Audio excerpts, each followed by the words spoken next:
Hey, what's good, everybody? What is good? How's everybody going? How's everybody doing today? Of course, on this fine Wednesday. If you didn't know, by somehow, any chance, you just happened to just stumble onto my channel, then welcome to Opinionated with Resla. I, of course, am Resla. And we got a couple of things going on for you today. I loved everything that's going on today. I thought today was a very productive day. Still gonna be a long, productive day. Kind of tired because I've been up since last night, but still pumping. Energy still ramping. And I want to talk about a couple of things today. Nothing too serious, nothing too crazy. I will do my best not to piss people off today. No, we gonna do this properly because I've been all over the board today. I didn't even have I'm gonna take my glasses off.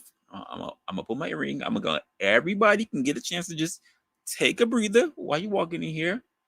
And while we're talking about walking in here, let's go a little bit about the people who are already joining us early. Let's get to the early birds. Since we got 4 people. Let's see. Oh, look at this. Welcome. Hey, Mama, for being the first one participating in the chat. Thank you for showing up. Well, what's going on, my guy? Thanks for showing up. Of course. I gotta catch more of your streams, man, because lately I have been so busy out in the real world trying to secure the bag, of course. But I've been missing on your streams, and quite frankly, I'm feeling a way about it. I gotta know what's going on in the world out there. And of course, CCD up in here, sound and picture. He says we got the green light, so I love it. I love it. We're gonna have a bit of an open panel for anyone who wants to talk as well, being up here because I love having dialogues with people. I will be covering at least 3 different things on my mind. I'm just gonna go through them as they flow through it. They don't have any relation to each other. The last one, I'm a little worried about how I'm gonna do it because, quite frankly, it revolves around looking on topics about something that's very important, but it may be from people that you may not be used to hearing from. The first thing I wanted to talk about was a lot of the problems that we have for our generation. When I say our, I mean me as a millennial. Then you have people who are Gen Z, who are just behind me, and you have people who are just in front of me, who are Generation X. And I'm always looking at where the money is going. How are things being spent? Because everybody seems to be suffering across the board, across multiple generations. And I don't want to be the guy who has to say it, but all my information, all my research points to the boomers. In particular, the very, very early boomers. So as I've been doing my research, I realized that there are older boomers, the very first set of boomers that came in that were able to just capitalize on a lot of stuff that's going on. And then you have the very later boomers who are still suffering pretty much just on the same wavelength of Gen X, believe it or not. And then everything just kind of trickles down and just goes through shit hill from there. But of course, guys, you know this. Sometimes I have my articles, sometimes I have my videos. I got a video for you guys to this day, so we can see it, and I can best show you better than I can tell you. I went through a couple of minutes of this, and I stopped and I said this was going to be a very good one. So part of it I've already know a little bit on, and part of it we could see for ourselves. But of course, always it's not just about what I'm thinking; it is about also what you guys are thinking as well. But before we even get started on any of that, because I said I was gonna have it open, so here it goes. There goes your link right there for anyone who feeling froggy enough to actually want to come up and have a conversation as we review some of these things. And without further ado, ooh, I shouldn't have said that. I felt like I was on NTR for a moment there. I don't know why that was in my head. Maybe because I saw a video of his maybe like last night or something like that. Might have been. I can't remember.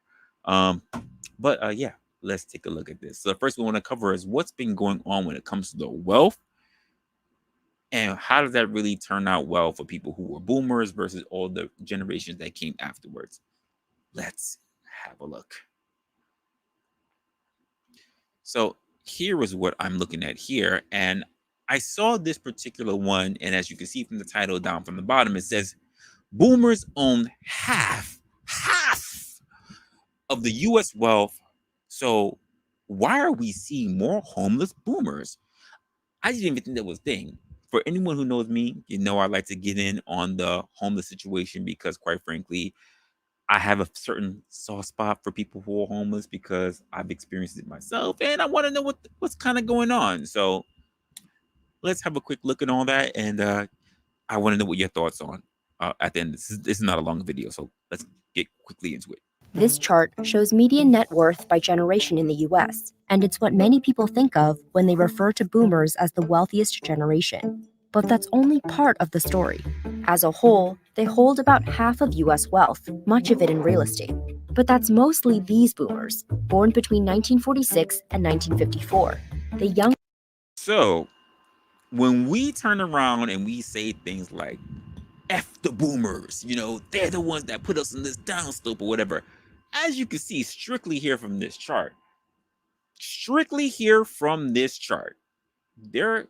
Let me go to my other view because I like this view. Strictly here from this chart, they are not the only ones. You know what? Let's actually get a little bit more personal to that. Um, they're not the only ones. They're really not. We have dumped a whole lot on the boomers, and I know for even those who like to say about those who are Gen Xers and say how they dropped the ball. Every generation's got their thing. I'm surprised that freaking Gen Z is not blaming millennials, even though we're right there with them about a whole bunch of stuff going on. But from the chart that you actually see, it was stating that boomers who were born from the ages of 19, basically from 1934 all the way through what it looks like here, 1944, are basically the boomers that you're going to be looking at who have basically taken advantage of everything that came up in the world. And a strong point of it that they actually took up was because of what? The thing that we are struggling with today. And that, my friends, is housing. Housing. I'm a big person when it comes to housing. But when I say housing, I mean like they've taken up a lot of the early developments of real estate, which is a big thing. I think the most sweat that they have to really worry about was when we had our most recent housing crisis in 2008. But outside of that, they are the ones that are taking up everything. They are the ones that have been going crazy about everywhere. They are the ones that have all this big uh, housing, generational housing, if you want to put it that way. And here's the next thing. They're the ones who have all this older business. So they're just the ones trying to figure out who are they going to be able to leave that to, because some of them have family and some of them do not, or some of them don't want to leave them anything. So I find it very, very interesting as to, I guess the question in my mind is, with the boomers on their way to going to the promised land, how exactly are people who are, I would say, later Gen Xers, uh, millennials, and actually Gen Zers, how are we looking to try to take care of that situation and try to recoup, if not really invest and take advantage of all the things that boomers will be leaving behind? And I'm a little bit interested in how that's going to be going on. Oh, look at that, Uncle Tom. Yo, thanks for coming in. Thanks for coming in. But let's just go a little bit more into this and we can find out what exactly is going to be said a little bit more in this video. So, how are the boomers doing with us? Younger boomers, on the other hand, are increasingly struggling with homelessness. Here's how boomers are exacerbating the housing shortage and overwhelming local economies, as a record number of them age. Around 80% of older boomers, who are now mostly in their 70s, are homeowners. These are folks who were able to buy homes when they were younger. A lot of them have paid off their mortgages, and their homes have appreciated a lot over the last few decades. Boomers own over 35% of all large homes in the US. Most of Ooh, over 35%. So you can imagine what it was, because remember, they started buying houses when they were in their 20s. So could you imagine all that appreciating value of the houses and all the housing markets of everywhere they've been at? They must have bought a house when it was like just around $100,000, if not less than that, probably 90 something $1,000.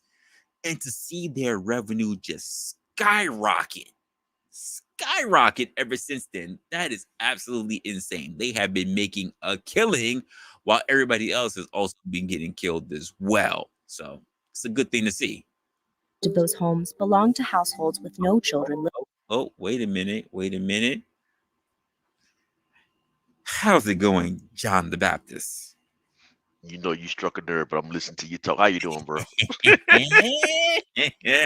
We starting early, sir. We starting early. You started We early, but go we ahead. we hit it early. John, what Uh, I say, most of my work of the last few hours have been centered around a lot of the conversation that we've had. It's been very, very fun. It's been very fun for me. So Good. I got some stuff, I got some shorts, I got some editing stuff I've been working on, and you have been a good focal point for it. So I hope you're ready for it, sir. I hope you're ready for it. But yeah, How you doing, Resla? listen, it is a good day. I am tired. Listen, I am tired, but at the same time, I am full of energy. I have not slept since basically the stream of last night that I was on, and I've been rocking it out. It's been a very busy day, very productive day, so I am loving it. And as I did my research, I was like, "How are we looking at all this stuff?" And then I saw we got to correct the boomers first. We got to correct them first. So let's get a little bit more into this. Living with them. What's happening is that these older Americans are increasingly choosing to age in. So much sense. I mean, would you really want to leave anywhere where your taxes not really coming up and you've already purchased several homes? And on top of that, because you have millennials coming in, let's be honest, it's California. We'll talk about California. So that means you don't even have to worry about full time tenants because you could just recirculate all the different people, whether it's rentals for particular houses because you don't want to give up these properties, or you want to have it up for teens because maybe the house that you decide to buy in a particular market is near the major universities.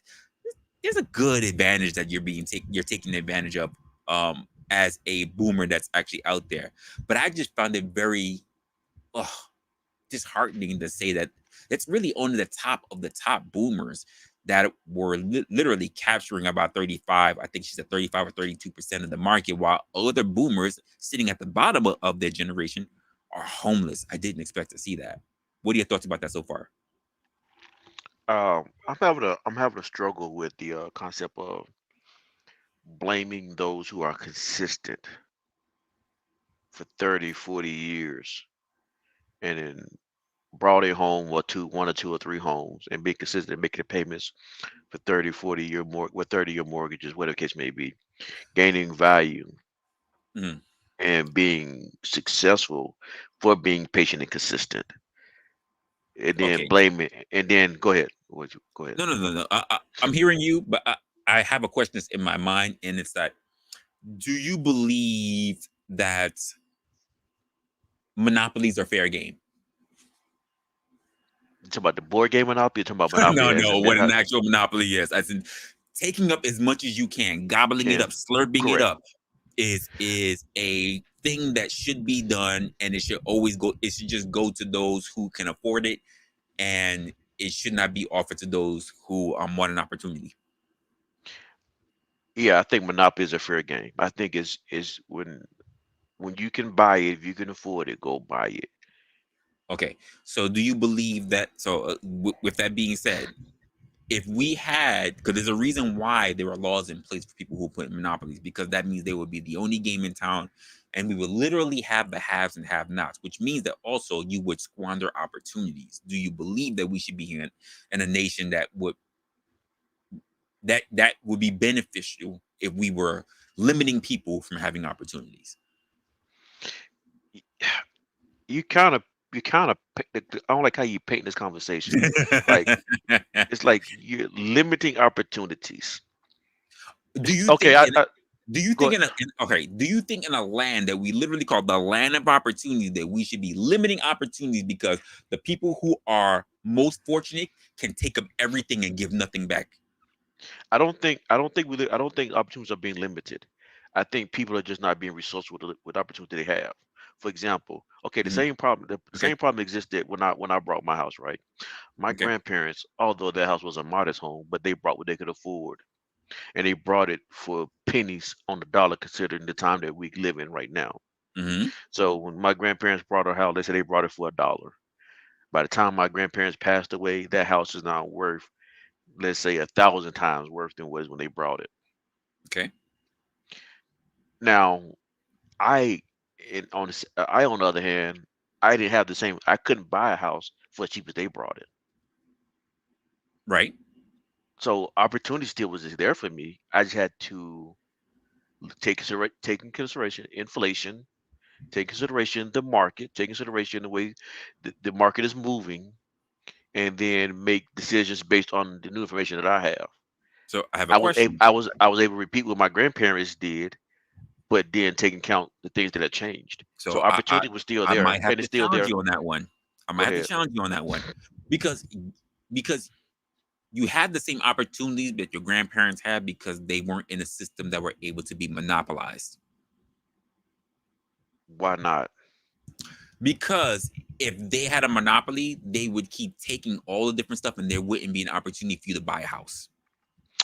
See, this is My the grand reason. This is the reason why there are patent laws and there are monopoly laws, so that despite this is why there's a you can get a Chick-fil-A, you can get a Wendy's, you can get a Burger King, whatever, and it's not just McDonald's.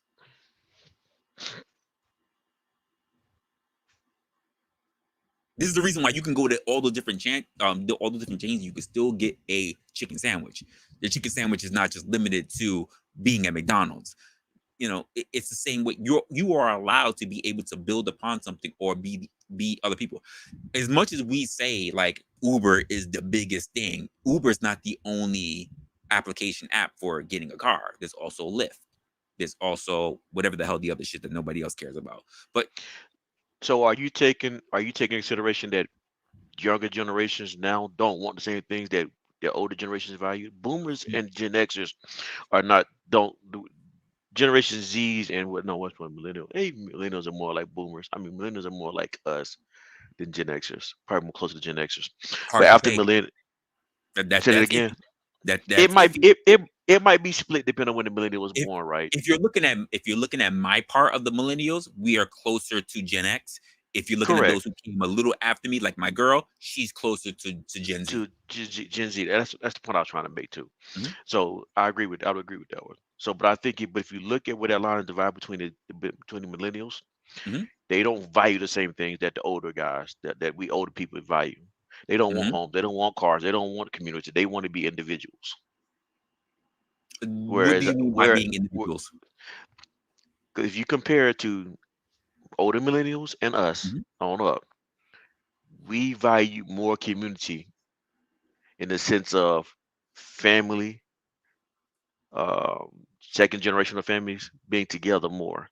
As you get further from boomers into Gen Xers, that begins to die off. It's almost dead in millennials too, as far as two generations living in one home or generations being close to each other. So when you have those different kinds of values, it's no wonder that millennials, the younger millennials and Zs, don't really care about families, cars. Most Gen Zs don't even want to drive. I think that's a very okay. I think that's a harsh depiction that you're putting out on the other generations because this is a conversation that I've had with different people of multiple ages. We also have to factor in that with those generations, the times and how they look at things have also changed. So, Correct. for instance, when you mention your grandparents, they bought some pennies in the dollars versus that you had to put up a little bit more. For someone who says myself as a millennial, or even worse, for those who are coming in as Gen Zs in their 20s now, to the idea of having to think that you should have a quarter of $1 million saved just to be able to really put down technically as a down payment to get a house seems insane.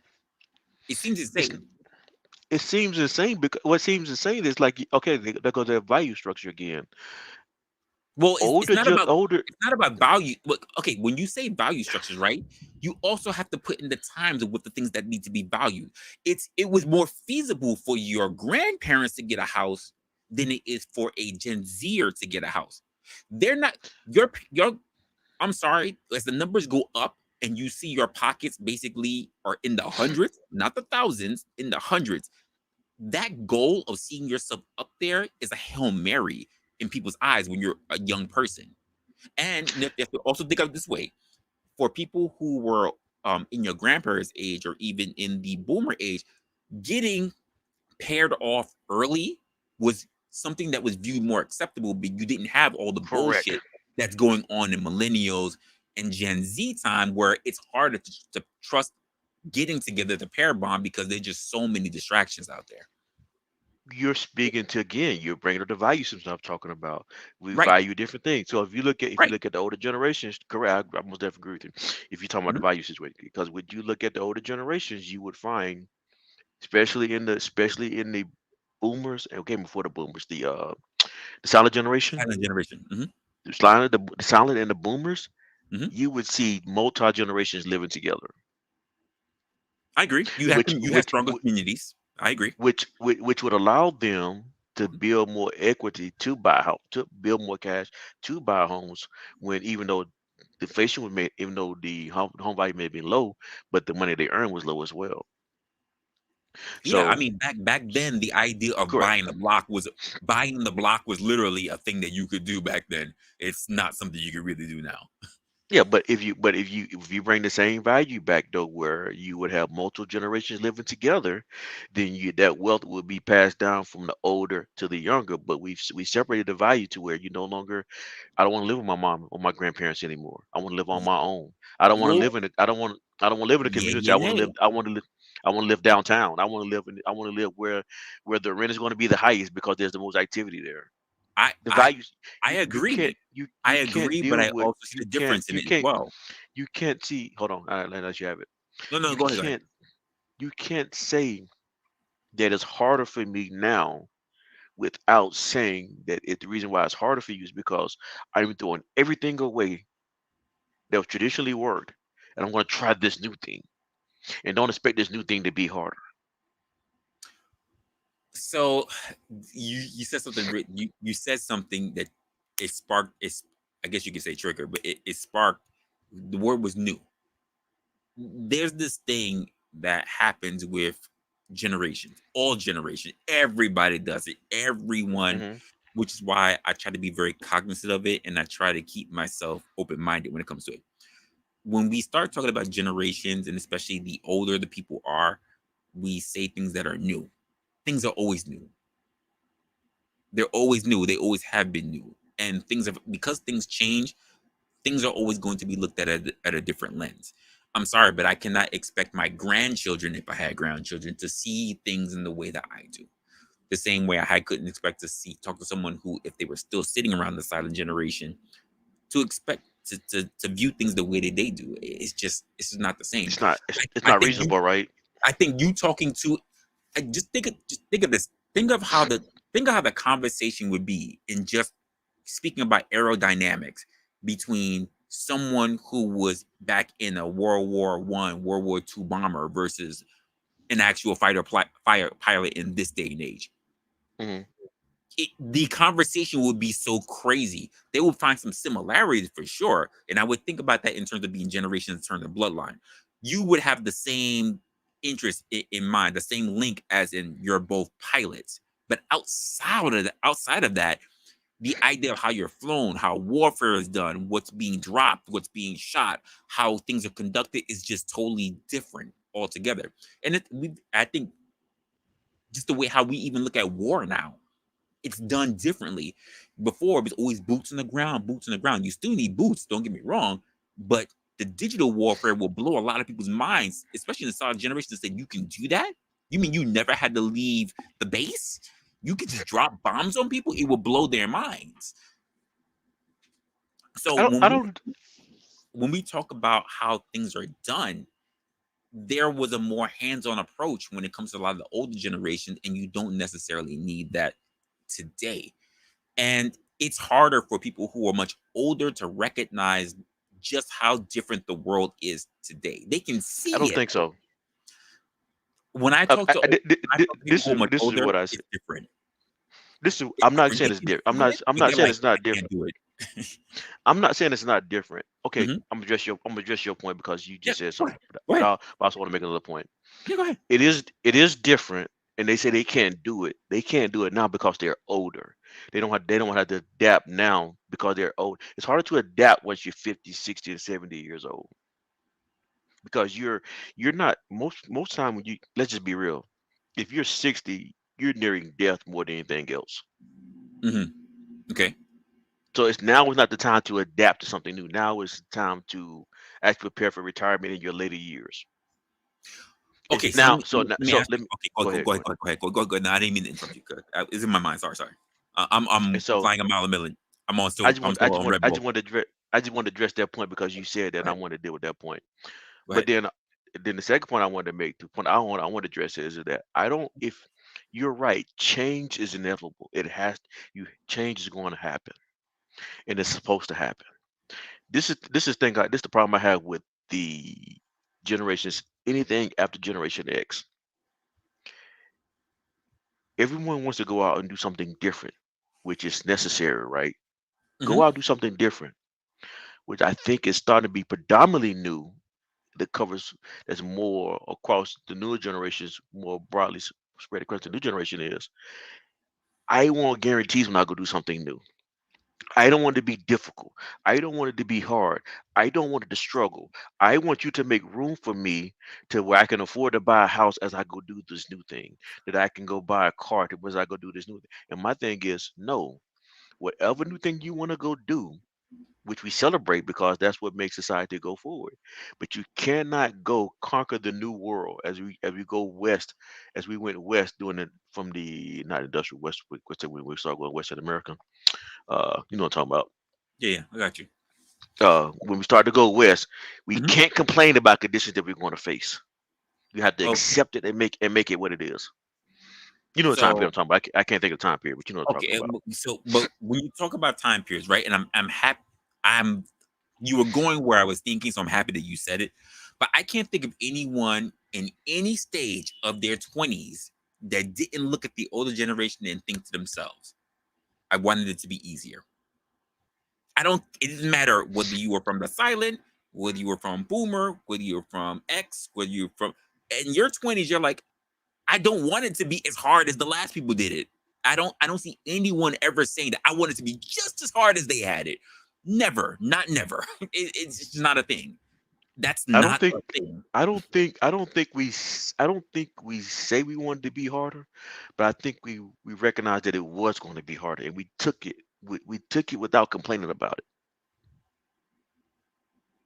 I Sir. think the majority of the silent generation and the baby boomers kind of died down in the generation X. Kind of died down. In my generation I, I'm started complaining more.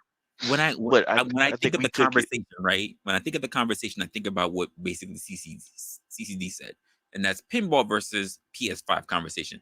There's no way in hell, as a younger person, let's just say if I'm a younger person, I am a millennial, and I'm speaking to my boomer or even silent great grandparent. There's no way in hell they can convince me that the best course of action would be to drop my semi-automatic to pick up a musket and bayonet. There's no way it's gonna happen. You I'm not cannot disagreeing convince with me. you. I'm not disagreeing with you. I'm not disagreeing that you should look back to be as difficult as it was back then. Mhm. What I'm But saying we is, have a lot of old people who do that. Pick no, yourselves up. But back in my I think, day, I in think my what they're, day, I and it's think what not they're like saying, that. I think what they're saying is, don't go back and try to get the old materials that we use or the old ideology that we use. But take what you should take from us is that the fortitude that you have to go forward. John, do you remember when you were in your 20s and you see maybe You don't want your you, grandparents, your you great don't you grandparents? don't want to I don't know you don't I don't know what it you was don't want to like. I use me. don't know You what don't it want was to like. use me. You don't want to use me. Your analogy gonna fail when you use me. But go ahead. I forgot you were born as an old man. Um, you were born already an adult. I forgot. In the test tube, you was the early super soldiers. I forgot. Like, like people who are younger though, like they have to turn around, and even if they try to glean information that comes from the older generation, let's be honest, you don't hear younger people, except for now. I would say now that the Zoomers are definitely on it, and I love it because I just love the sassiness of it. But you didn't really get a lot of younger people who were sitting there chastising older people. It was mainly the older people who would chastise a lot of younger people about what things used to be and how you shouldn't change anything because you'll be doing this and I need things to stay the same as such and such and such. And I just don't. I think the world needs to adapt, which is why I say, as a person who gets older myself, now being in my 40s, I said this already to myself in my early 30s that I need to be more cognizant, more aware of the things that are going on because I want to be able to know that I can adapt and I can be relate to the future. Because I think if I become, as I get older, as we get older, we get more rigid.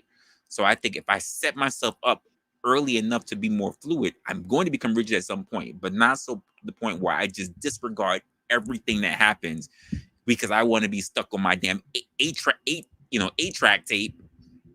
I literally knew people who were on the 8-track tape that did not want to get on a Walkman or a CD player when they came out because I still want to lick my vinyl. I'm like, you can have your vinyl, but still, like, there's newer things out there and it works just as good.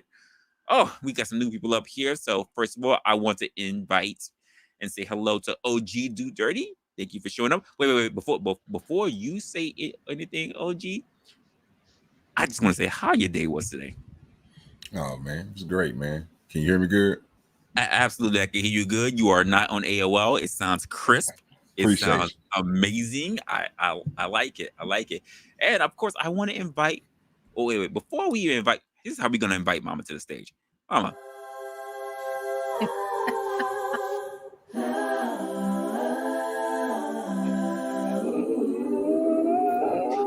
welcome, welcome. That sounds too angelic for Mama. But you, go ahead. bro. My mama got the intro music. I see you, mama. God, she did upgraded on me. I'm gonna have to do something. I'm gonna have to do something special for you. I'm still out of the loop now. Let's go with this one. Welcome to the stage, Mama. How are you doing today? Doing all right. How are you guys? What's up, Hello, Mama? everybody. I am full of energy drinks, and I am almost through my second six pack, so I am firing on all cylinders. As we say, as the people say for Japan, we Zykojo. We are burning. We are up there. I am on energy right now, so I'm loving it. Good. So, have you been paying attention so far to OG and Mama about the conversation that John and I are having? Yes. Okay, so give me your inference on what you're thinking so far about our conversation.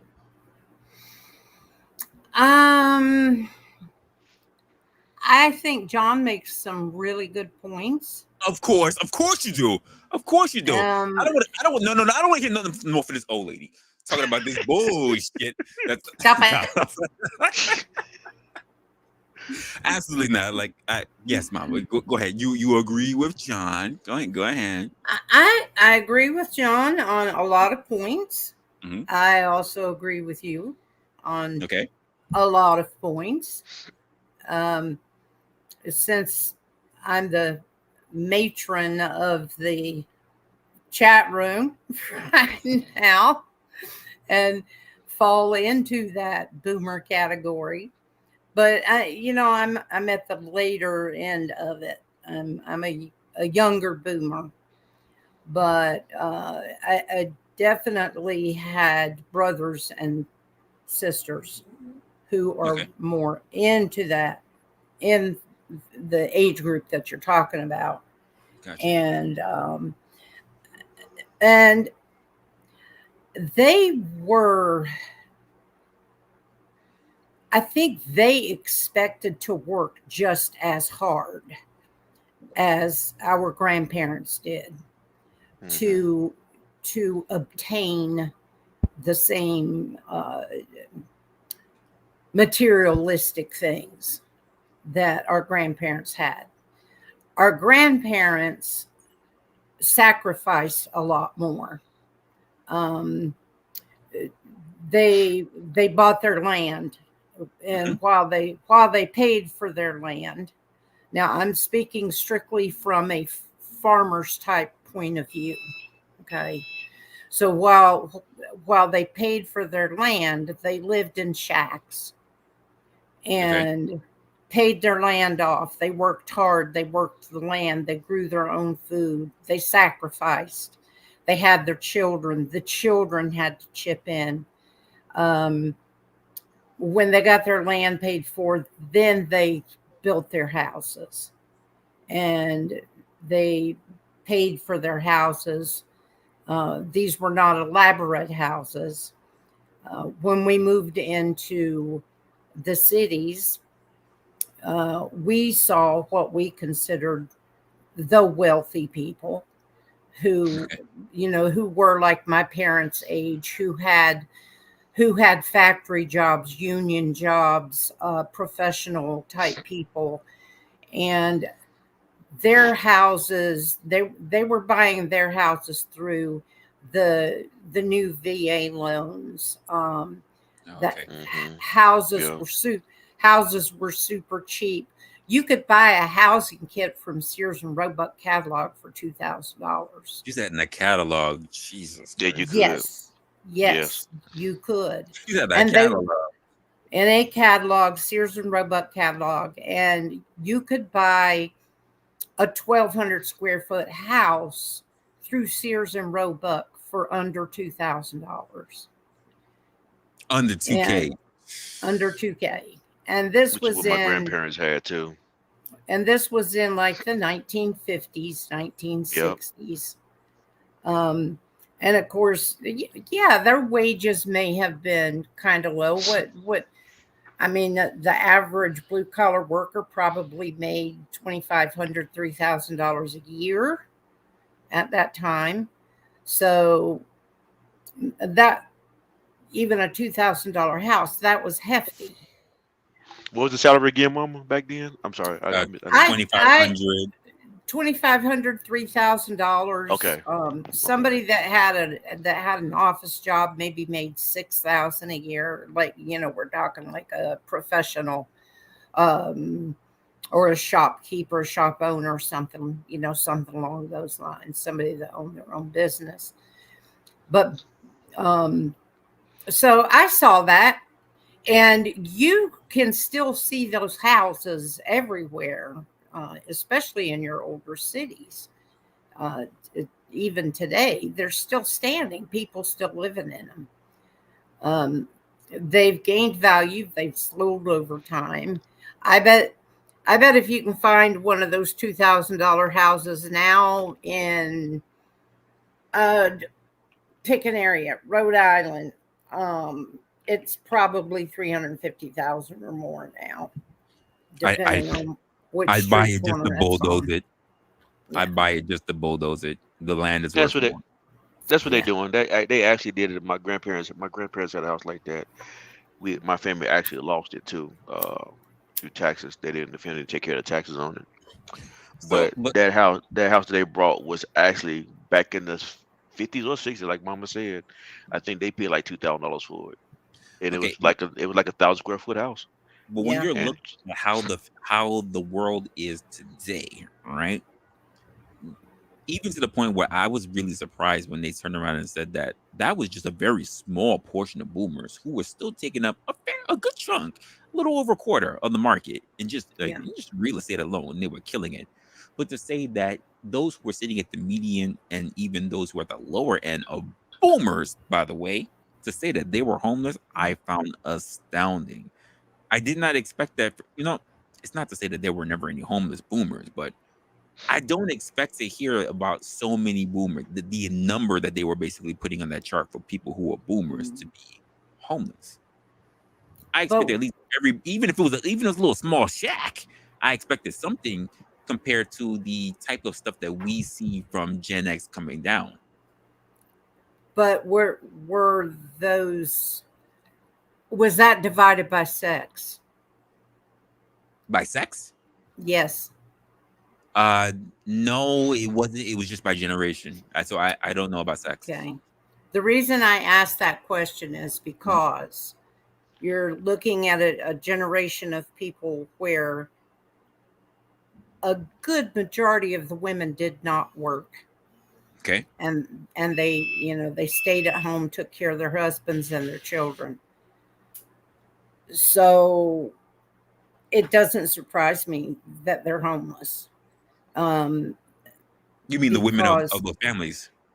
yes, Oh, it, okay. it doesn't surprise me because they built no social security. These are the people that are now living on what the government says they can live on at $900 a month, what are you going to find to rent, even just rent for $900 a month? And chances are these are women who either never owned property, or in order to just get through the early part of their 60s, or maybe take care of a um, husband who needed a lot of care or whatever, sold their houses for the money that it took to put their husbands in long-term care or take care of whatever they needed to take care of, And went homeless in the process. and went homeless in the process. Oh, you couldn't say that about the women of today. No. Oh no, it's more actually more women. You starting to see as I drive across the country. I'm starting to see more younger women go homeless now, Oh yeah. Oh, which is surprising to me. no, it's not surprising to me. I saw it coming. I saw that coming. As so long as housing becomes an issue, it doesn't matter what. Here's another reason why I see it. Number one, just look. You just have to look at the numbers that are being put out there. When you talk about consumer debt, when you talk about financial debt, when it comes to college, when it comes to people who are being able to live in a lavish lifestyle, and then their actual payback rate for actual bills, it's not surprising to me that a lot of women are taking hits for this. It's really not. The concept of paying things back just seems to be not really there. Not for the everybody, not for all of them, but for a majority of them. It just seems to be like everything is Sex in the City. Like no one ever thought about someone paying back a bill. I don't think there was a time. Like, you have to tell me, all the ladies who watch Sex in the City. You have to tell me those in the chat. But I don't recall there ever being an episode where there was any of those ladies paying a bill. And that's just in my mind. It was about Yeah. cheating or who they want to complain about, what's going on there, whatever. Mr. What was his name? Mr. Biggs, Mr. Whatever. Like it was all that bullshit. It was nothing about, oh shit, I gotta pay a bill. Oh shit, I don't think I'm not gonna have enough money for rent because I party too much. It was none of that. Well, I think one of the reasons why it was surprising to me that I'm starting to see more women homeless now because there was a time in society where I think Mama recognized this too that we took care of women more than we do now. But there's a reason why they've been taken care of less now because of I guess we call feminism. It's making it happen now because when you fought for equality, you fought to be separate from man's provision. Whereas at the one time men would look out for you, whether it be government or society would look out for, it's happening less and less now. That's just my opinion, though. Well, I mean, I'm you're not entirely wrong, but when I hear of feminism, the first thing I always fall back on is the first wave. They weren't advocating to be separate from their men; they just wanted more to actually do. And even when I look at something of what Mayo said in the chat is rich or poor, they just all hand out their pussy today. Let's be honest. If you don't get early in the market, when something comes out, like say in OnlyFans, like when I don't know if you want to say P Hub or Brazzers, whatever. If you don't get into that early, putting your pussy on online don't mean much because it's not gonna be at the same value as to when the platform comes out and is new. Mm-hmm. It's not. I'm pretty sure. Listen, I never thought that Twitter or X, you want to say, was ever showcasing porn until someone showed it to me themselves. And I'm just sitting there thinking, like, how many people capitalized that on that when it was early? You know, they made a killing. If you're not someone who can see the trend and jump on it real quick, by the time it's your time to get out there and start flashing your hoo ha, it's too late. There's a difference between you making bad bunny, bad baby money versus you putting your shit out there for $5.99 a month. This just having this conversation is crazy, right? Because there was a time where women understood their value was sacred, so they kept it secret. Now they think their value is something they should share to the public, but it's actually costing them more now than they're actually earning less now than they did years ago. John, Because check this out. the oldest profession in the world is no longer really that profitable. Correct. It's Because not as because profitable as the it used to be. because the market is flooded. And it's like, This is it could have crazy. always been flooded, but now because it's so socially acceptable, you can't even really make a dime off of Mhm. it. No, that's Any, what I'm saying. Go ahead, mom. anywhere from 12 years old up. Oh, I hate we can't talk I about 12 hate to years say, old. yeah, Well, I hate to that's why say they that. came up with niches, because that's what they do. They just find little bitty sectors, like you said, and if you don't hop on it when it first began, then yeah, you're gonna be lost in the game. But it's just something Sir, that's gonna it, keep on adding on to. sir, It's not gonna I don't stop know you who from has the doing prettiest more. feet. I don't know who out there has the prettiest feet, since I'm not a feet guy. But if You hear me? I imagine if I saw a pretty foot, I'm gonna know it's a pretty foot. But Yeah, if I saw a pretty foot, I'm hoping the rest will be pretty as well, not just the feet. I get you.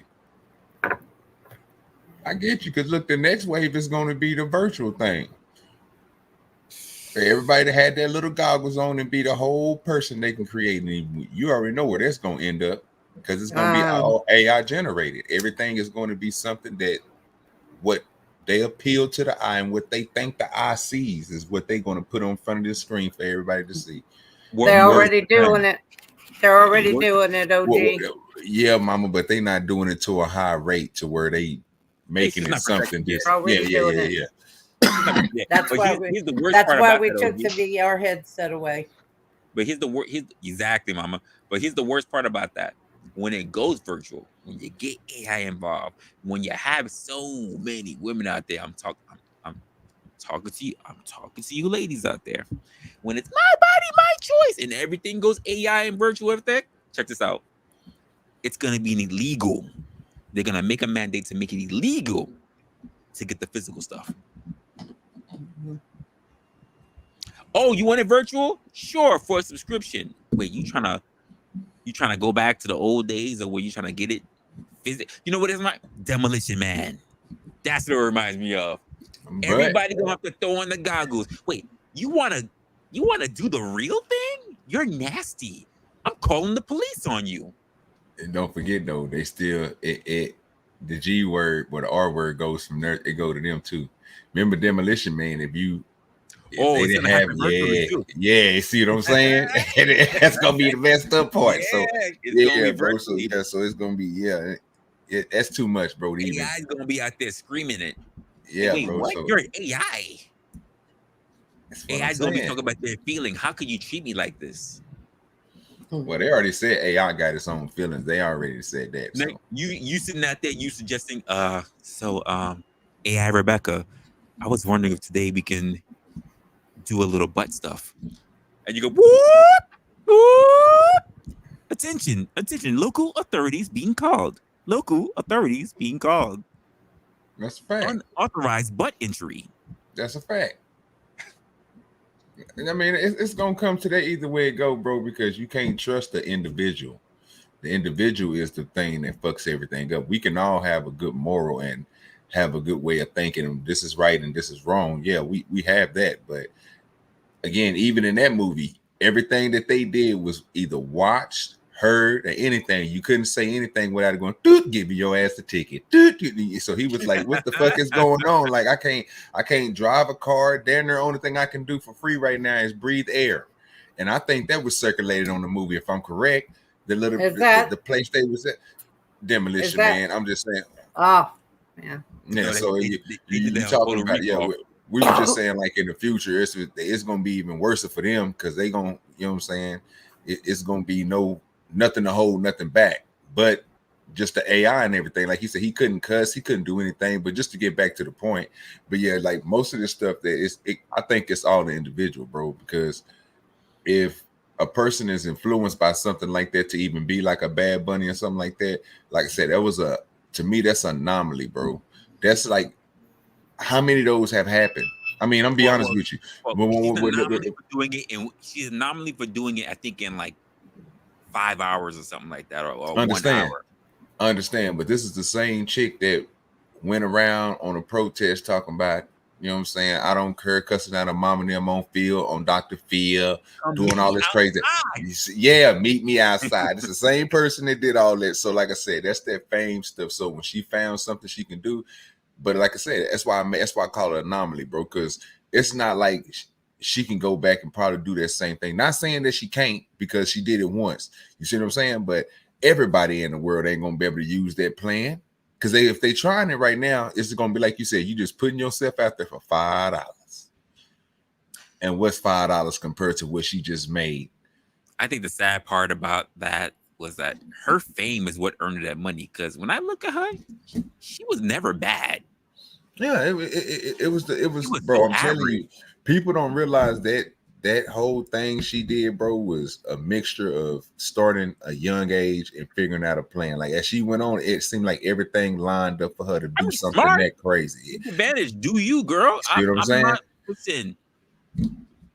If you told me, listen, if someone said, wrestler, not for nothing, we gotta. If someone came to me with an agent with a for sure plan, they say, yo, here's what we're gonna do. Here's what we're gonna do, wrestler. You see all these guys that be tattooing their bodies, they be tattooing their face. I got a new plan for you. Sure plan. You gonna get your money, 10 mil in the bank. We just going. We gonna sit there. We gonna have you on camera, and you just get your whole dick tattooed for 10 mil. Yeah, I'll do it. No, 10 mil, sir. Yeah, it's all no, right. It's okay. no, It's okay, sir. Absolutely. no. I couldn't do it. But anyway, that's crazy. 10 Listen, million? 10 Nah, I ain't million. gonna be able to do I it. get all. I can pay whatever drugs I want. It's gonna be good. It's. I mean, let's be honest. Who really looking at it as is like on regular? And now you say you go 10 mil? I'm okay. I'll do it. That's all right. I'm good. Where the cameras at? 10 mil? I mean, chicks is out there getting a whole octopus tattoos on their booty all the way to their booty hole. Like,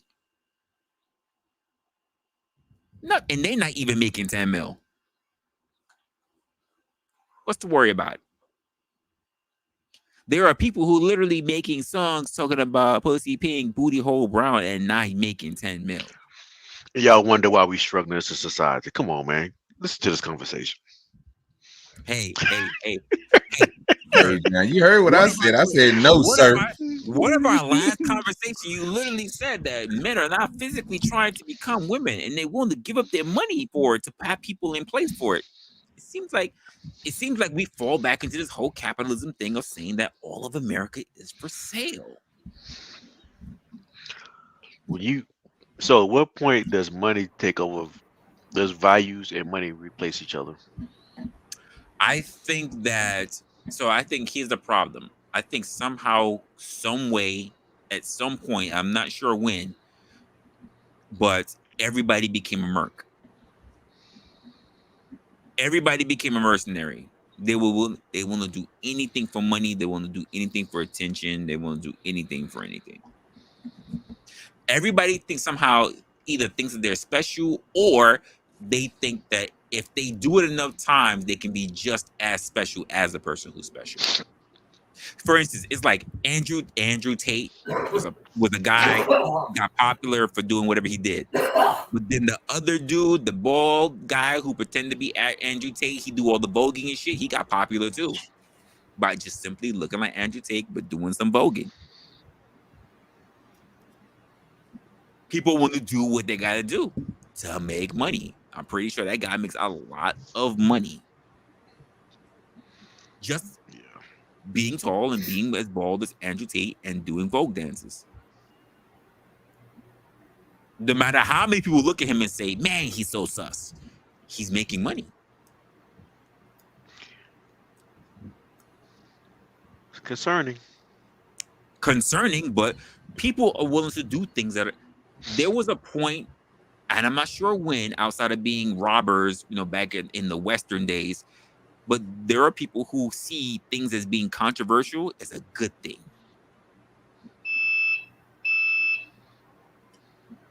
Being controversial is looked at with positivity, unfortunately. And I hate to make this argument because it's not a logical argument, but I'm gonna try to do it anyway. That may be logical. There are some crimes that are better than other crimes. Sure, but they're all crimes. But I think with determination though may be the motive why you're doing it. And I don't want to paint the argument that I support crimes. No, you can say support But crimes. I get you. All right. You support crimes. I put it out there. I put it out there so I can't be mad when you use the words that I use against me.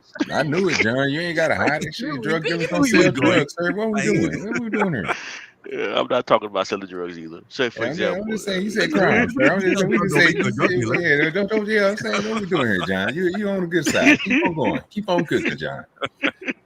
So let's say let's say a dad or a mom walk into the store and they steal a pack of chicken because they literally can't afford to buy a pack of chicken to feed their kids, to feed the family. Okay. That's a crime, right? And Wait, I'm you think it's a go crime ahead. that you can't feed your kids? It's both of them. Both. Well, no, one of them is a crime. It's walking and stealing the food. It's not a crime that you Okay. can't feed your kid. I don't think it's a crime. Well, it could be a crime that you can't even feed your That's kids too. two No. crimes. No. It is two crimes. It's two crimes. It's two crimes. Well, So, one is a the one I was legit crime on the books. One's a legit crime if someone else finds out. That's correct. a fact. But the one I'm focused on is the one you walk into the store stealing a pack of chicken to feed your kids. Now that crime, if I see somebody committing that crime, I'm not gonna look down on it, yes, but I'm probably gonna buy the chicken for them or whatever the case may be, and then help them out. If So, I see somebody, John, if I see somebody, you're if I ever see in the somebody, same Piggly Wiggly, every time I don't got the money, I need you to buy me that pack of chicken. That's a fact. I probably will. I You probably donate will. every time I walk. Every time I see you, yo, you know, I'm poor.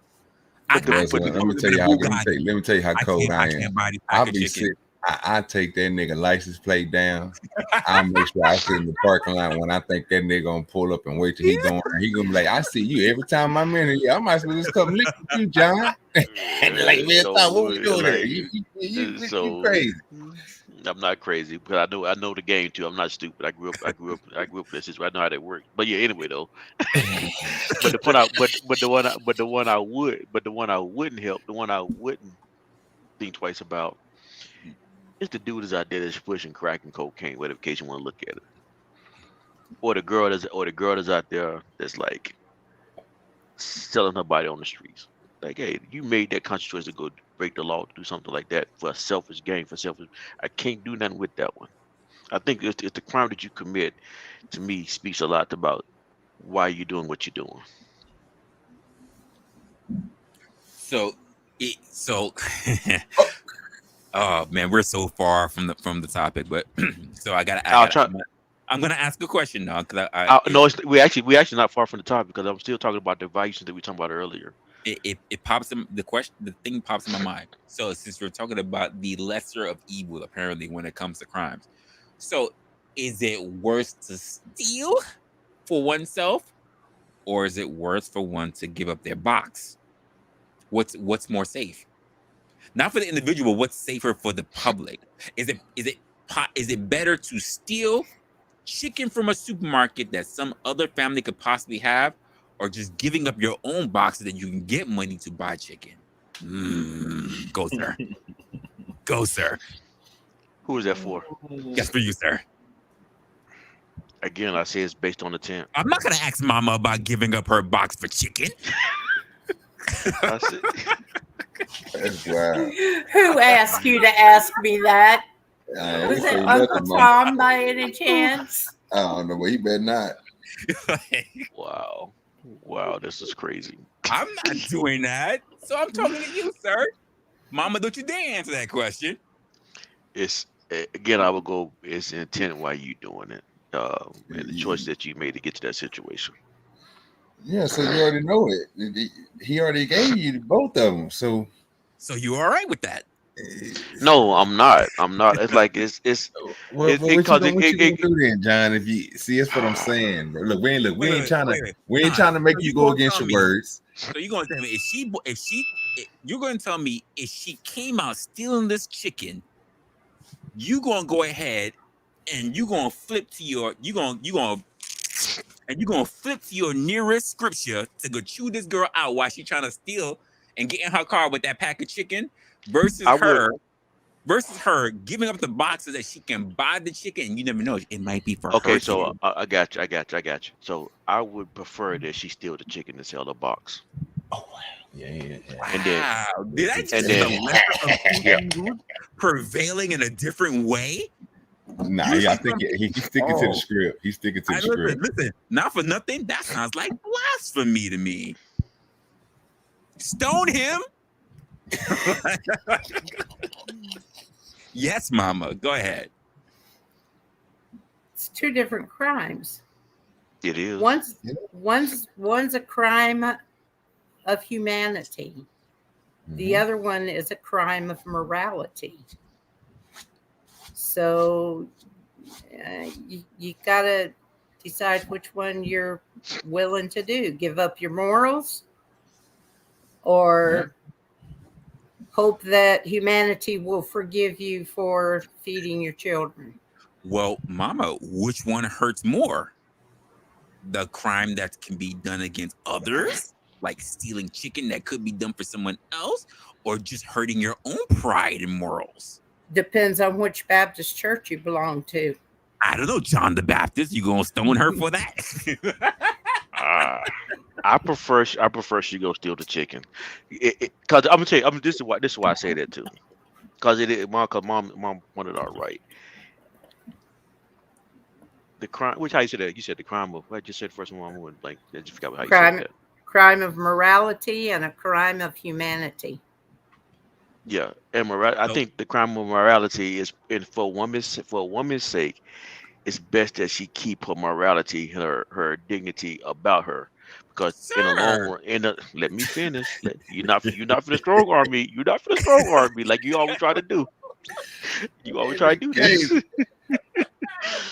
Because in the long run, if she devalues herself sexually, in the long run, less people will respect her. Are we sure about that? Yes, because I've actually The seen crime this. of morality, as if her giving up her box is not also a crime of morality. Her stealing the chicken, her giving up box is still a crime of morality. No, correct. I'm not disagreeing. We're not saying stealing is The question we're is, if saying she stole the chicken and correct. she got away with it, nobody knew about it. If she gave up the box and nobody knew about it, nobody knew about it. But it's I just think the box is the worst. Mm.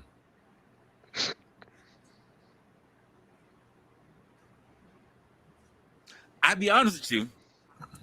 If I stole a pack of chicken, I think people will see it as more forgivable than me giving away the dingling. And because of that, I'm going to hold the same thing for the woman. If she wants to give it, or actually the opposite for the woman, if she wants to give up a box, I think she has a better control of silencing the John or whoever the hell she has her thing for, if they ever want to receive anything else again. And she can still walk in and still be looked at, perceived as a good person because she's an upstanding citizen buying it rather than possibly getting trespassed or arrested. Because let's be honest, in this day and age, we only arresting Johns. We're not arresting the actual givers. We're only penalizing literally penalizing the receivers. Well, I'm gonna say this: the one that took the chicken, to me, that's a little bit worse. Both of them is still fucked up to do. If you're gonna, you know what I'm saying. I wouldn't have I'd rather you sell your box. You know what I'm saying? Because you're out there in the streets anyway. That's what you do. Just go ahead and get just at least you're getting some money from you. You ain't giving it out free. You able to buy you some chicken. So I'd rather you do that and then instead of going there and steal it. You know what I'm saying? That's just me. But both of them is bad. That's all I can say. But I think you're saying. I think you put the situation a little bit different, OG, than what I was thinking about it. Because I'm I'm not coming thinking, from a faith side. I'm just thinking of, you know what I'm saying, gotcha. what you got to do, and you know what I'm saying, whatever the situation is. We ain't gave no type of what you know what I'm saying, like where you, what religion you from and what you Well, what your beliefs and all that. I'm just it saying ain't this. got to be religion though. It ain't got I to be religion understand though. it's whatever you believe in, and again, people do that, bro, on their own anyway. So you have Yeah. people that steal, and then you have people that go out there and they get a box away. Now I can't say no different about both of them. Is fucked up, but at the same time, yeah, I really don't need you stealing, because you'll steal some chicken, then you'll steal anything else. Same vice versa for you. Do it the other way. You're gonna do that. If you're gonna sit here and go out on the street and give your box away, then you can sell it. I mean, you'll sell it to anybody. So I'm not gonna say either one of them is wrong, but they both are wrong. But yeah, I'd rather you sell your box than So go out there and Okay, steal. so I'm gonna tell you what I've gone through when it comes to people that I know. I've literally known a person who did not have any money, lost her job and everything, and she gave away her box to someone who was thirsty, dying to get in her, and she did it to feed her daughter. Do you know? I looked at her and I just turned my back on her, and you know what I said? You should have just asked me where they gave you the money. That's what I said. I turned my back and I was like, "Oh, heifer! You give me the money. You could have just asked me. I would have given you the money. It's no problem." But but you know what? I still respected her more for doing that, rather than going out her way and stealing and possibly being something worse than that. I'm just saying. But before we get a little bit forward, we want to pause for a moment. And I want to invite Mayo Monkey. What's going on? Yeah, What's sure. good with your mayo? Welfare. What's up, everybody? Welfare is pretty much paying women not to sell the box.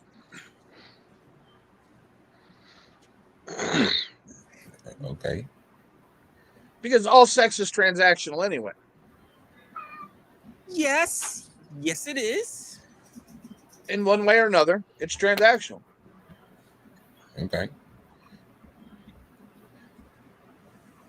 So where you stand at with the which one would you have somebody steal it, or would you have them sell a box? Okay. So because sex is transactional, all right. We want to know: is it okay for her to steal the chicken or to just sell the box? Since it's all transactional anyway. Since we know that the older profession that she'll always have a job. She'll always have a job as long as she. There's no victim in the selling of the box. John, John. I'm just saying. I knew I was gonna be outvoted on this conversation anyway. I don't know what we doing here.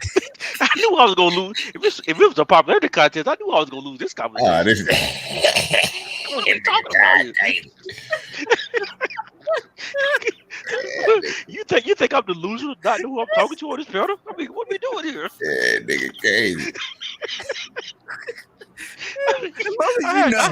I had no idea. I had no ill illusion I could convince y'all jokers anything different what y'all think. Oh my god. I'm just saying, like, it is hard to demonize somebody for giving up the box, especially in this age. Like, not even this age, unless I'm like literally like with the Quran or whatever and saying she must be stoned.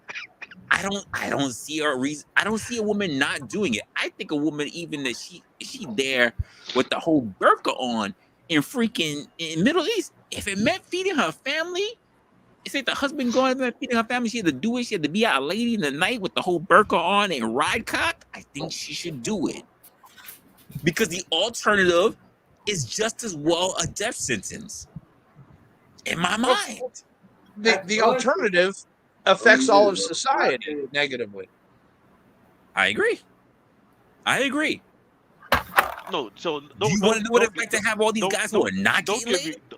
Don't get it twisted. I think both of them are wrong. We both. I think we all understand that both of them are wrong. And I think no one is saying is stealing is right. I think you guys saying selling the boxes are right though, which I totally disagree. But sir, really?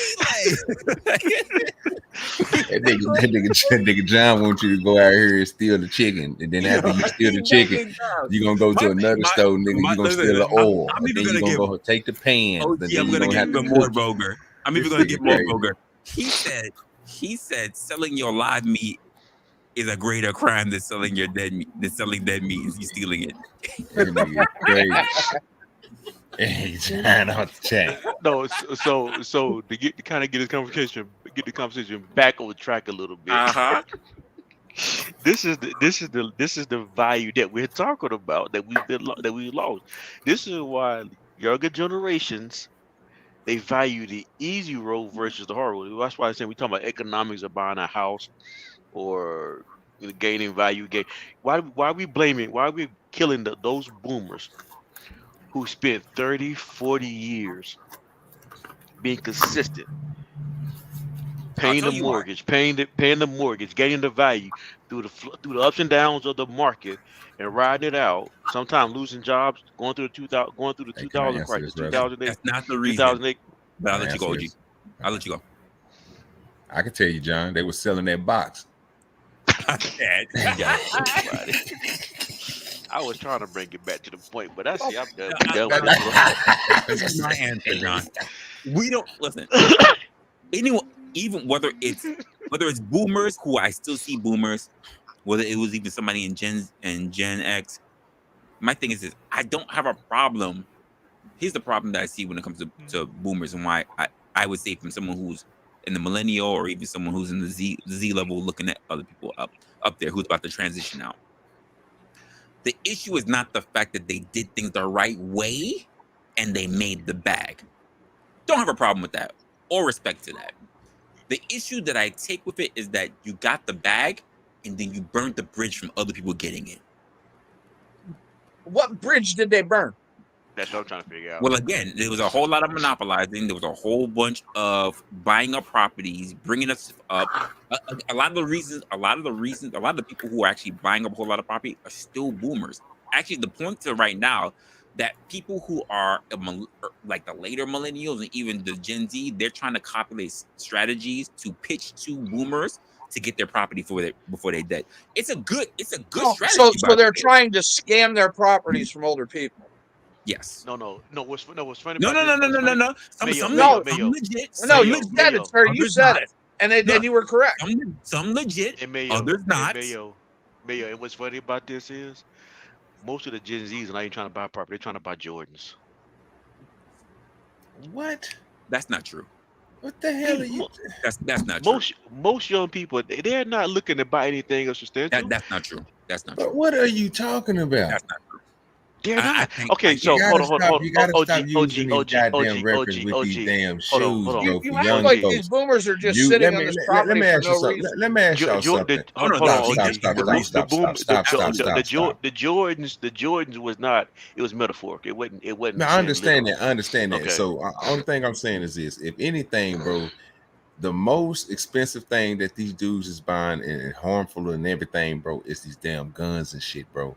That shit, and even going to go get the stuff that they doing to even put themselves out there in that light, bro, which is the drugs and everything else. This stuff is going to be worth way more, bro, than what the hell these niggas got on their goddamn feet. They wear the same Adidas $60-$61 pair of shoes you wear, John. I'll be Some honest, of them. yeah.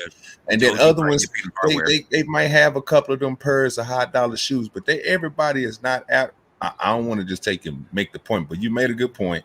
I just want to say, bro, can we stop going there with the shoes? No, it wasn't literally just about shoes. It was Yeah, about I understand what you're saying. Yeah, I get what you was going with it. I'm just saying, bro, it's the detriment, bro, is the $700 switch. Whatever it may, because I don't know all the terminology, so I don't even know what the switch is. So I just got to take. That's that little thing to make the gun go. Okay, I got you. Okay. Yeah. What the thing I've been noticing though is like, because I know a lot of these young kids don't even want to drive now. Mm-hmm. But why? They don't. I don't know why. Wait, no. They got Uber. You know why? Exactly. My daughter didn't want to drive. Cause Uber, and because I took her. So, Can I tell you something? Can I say something really important? unless I just wanted to show off, if I was rich, I wouldn't want to drive either. Fucking chauffeur me. I wouldn't want to drive. Do you think I would buy a private plane to fly it myself? No, I'm gonna want someone who's gonna fly it. Yeah, but that's different than your average everyday kid not wanting a driver's license. Yes, I this we agree, talking about. but there were more kids when I was younger. Everybody was clamoring for getting a license because we couldn't wait to drive. The moment you realize that someone else could take you and you can get points or a discount or whatever, I don't see people who are rushing to do that.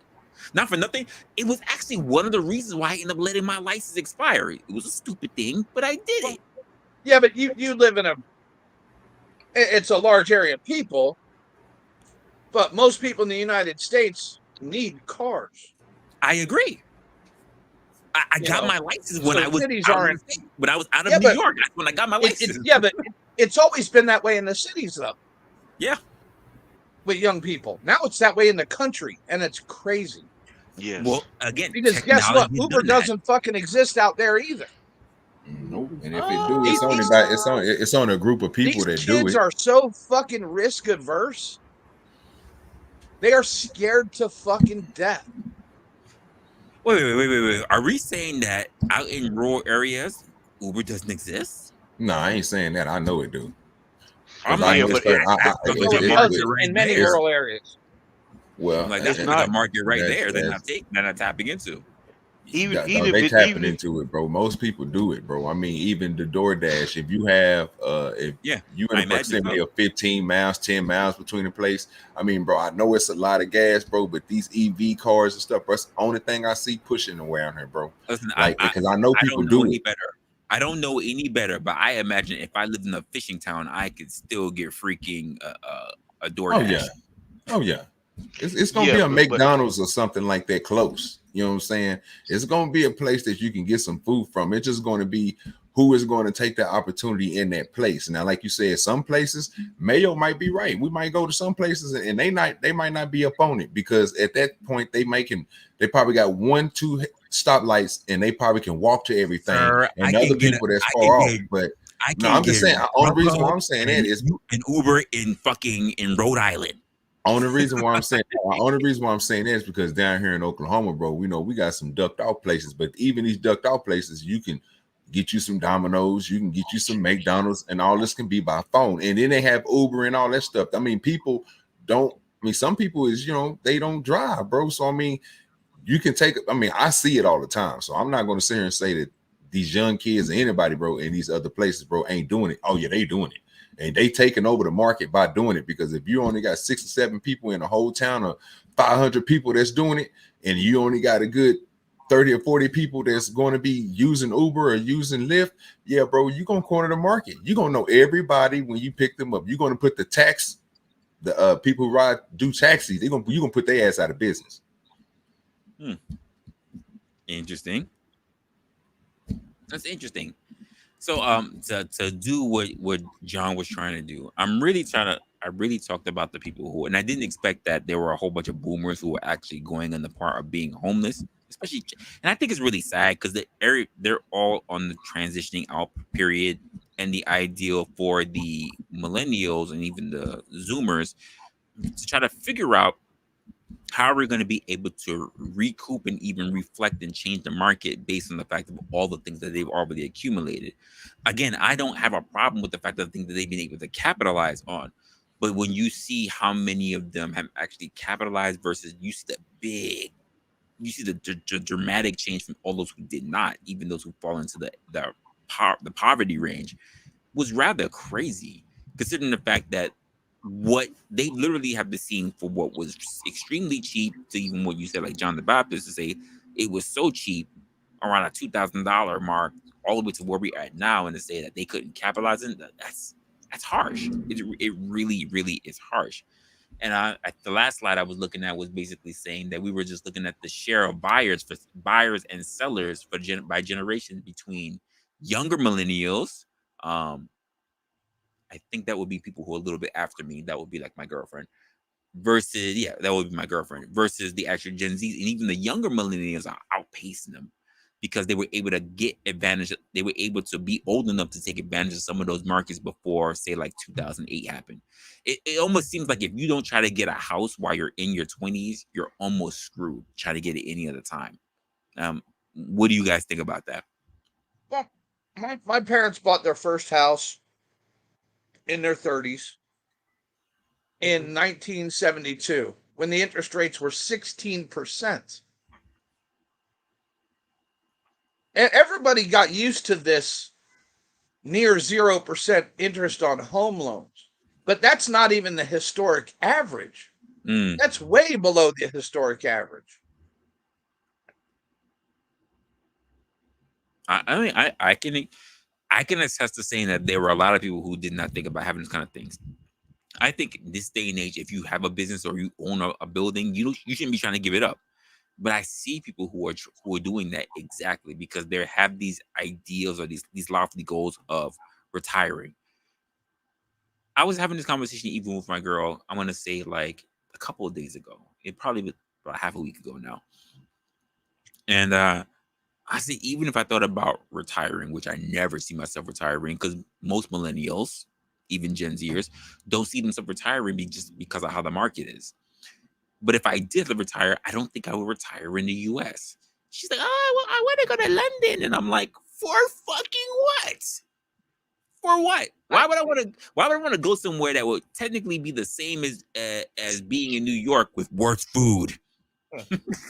On my disability, I could retire and live like a king in Thailand. Yep. Like Listen, a king. I would retire. Listen, in my mind for retirement, even though I never think about retirement, but let's just say if I actually thought about retiring, if I was actually let me not even say retiring. If I made the money, if I hit the lotto, if somehow I don't know, I might be the next OnlyFans model. Hey guys, next OnlyFans model. But maybe like who knows? Like I just make a shit ton of money, and all of a sudden I just say, you know what? I'm retiring myself. I'm tired of selling all these feet pics. I'm tired of all that. Like, I wouldn't want to be in the US. I would probably go to Spain or I live off of some Caribbean tropic island or whatever. Or maybe I'll go to Sweden. Who knows? But I wouldn't think of staying in the US. Yeah, but what most people don't realize, especially younger people, retirement doesn't mean stopping working. That's true. It doesn't mean you're just going to sit on your ass at home for 24/7 till you fucking die.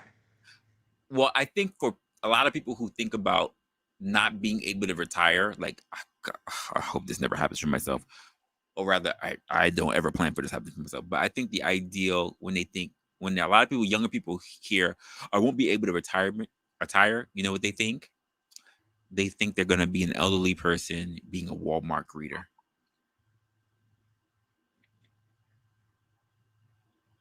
But there's nothing wrong with that. I don't think there's anyone who wants to be at retirement age thinking that they need to turn around and make the supplemental income by being a Walmart greeter or working at freaking McDonald's. What if they want to? What if it's a way to stay in touch with people? Here's the funny part. Most people who are a way to be social. I 1000% agree with that. But most people who I speak to who happen to be older, they never talk about being social. In fact, they're very antisocial as they get older. And I find that really weird. I find that astonishingly weird. Because like most people, let me just say this as well. Most people who I do speak to who become very antisocial is not like they live in a group home or whatever. Not volunteer to be in the group home at one point, but even those people, like you have some people that were cool, they were together, and others who just were really isolating. And as you get older, your circle gets smaller. Yeah, yeah. But that doesn't mean you don't want to interact with people. And it's usually not them shying away from other people, it's other people shying away from them. So Tom's asking basically if you're gonna be out there being a greeter at Walmart. Hell yeah, I'll be pulling pussy at Walmart. Not pulling pussy at Walmart, not as a greeter. All right. He ain't Listen, lying. Hey, them greeters, bro, they see them the all, game gotta Resla. be strong. The game has to be strong to get somebody to stop walking in or out of Walmart. Let me help you load that car, girl. Yeah. Ah, Man, Mayo see him getting out the car. He already riding them to him on the buggy. Here you go, baby. Oh yeah. Yeah, he spit that Here you game go, real baby. quick. That's how you do it. yeah. Oh, you look like you got daddy issues. What about grandpa issues? He said, I got just enough room on my AARP card just to line you up. Like, You got 20% at McDonald's, baby. If you hungry. You hear me? You hear me? Boy, he got that senior discount. oh no.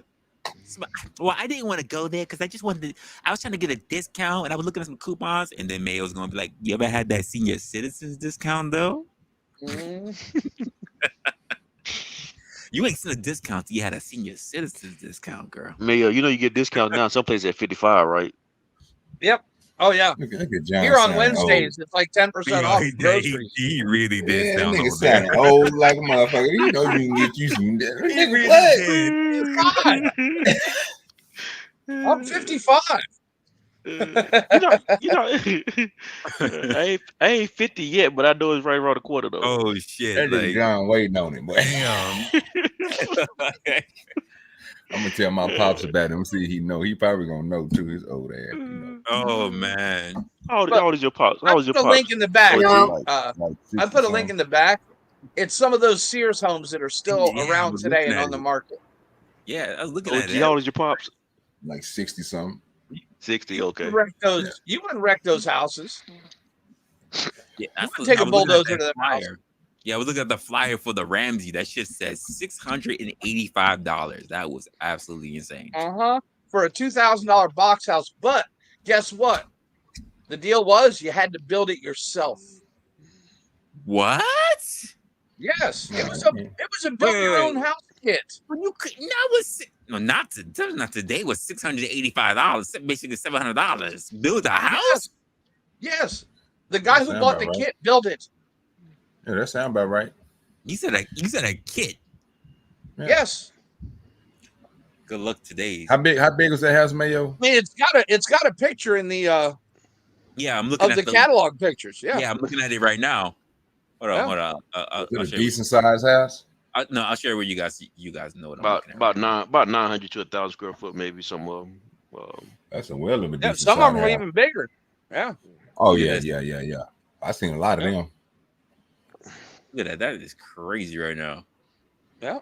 They still got some of them down here where I'm at now. Yeah, and they're all over a lot of the these. place. Yeah, if you go down to like Lawton, Oklahoma, you see a lot of the old Army barracks that the military sold, and they moved and made cracker box houses out of them. Yep. Made World War II housing. That is not a bad looking house for what it was. No. That is not a bad looking house at all. And that house will stay cool in the summer and warm in the winter. Is it right here? By design. Now, let me ask you something, Mayo. That house right there they showing, is it like that show they I used to watch the show come on PBS all the time. It used to be This Old House. Where they used to go around, they take them old houses that look like this. They're like Victorian type of. Oh yeah, no, like this big one. These were the rare kits. The motherfucker said the more common Oklahoma houses, nigga by mail. You hear me? Oh yeah, I need to get that now. Oh yeah, I take they that literally now. came on a rail car and you went and picked it up. Jesus Christ. Yep. I'll take that house but right now. But you had to build it yourself. That's where you saved all the money.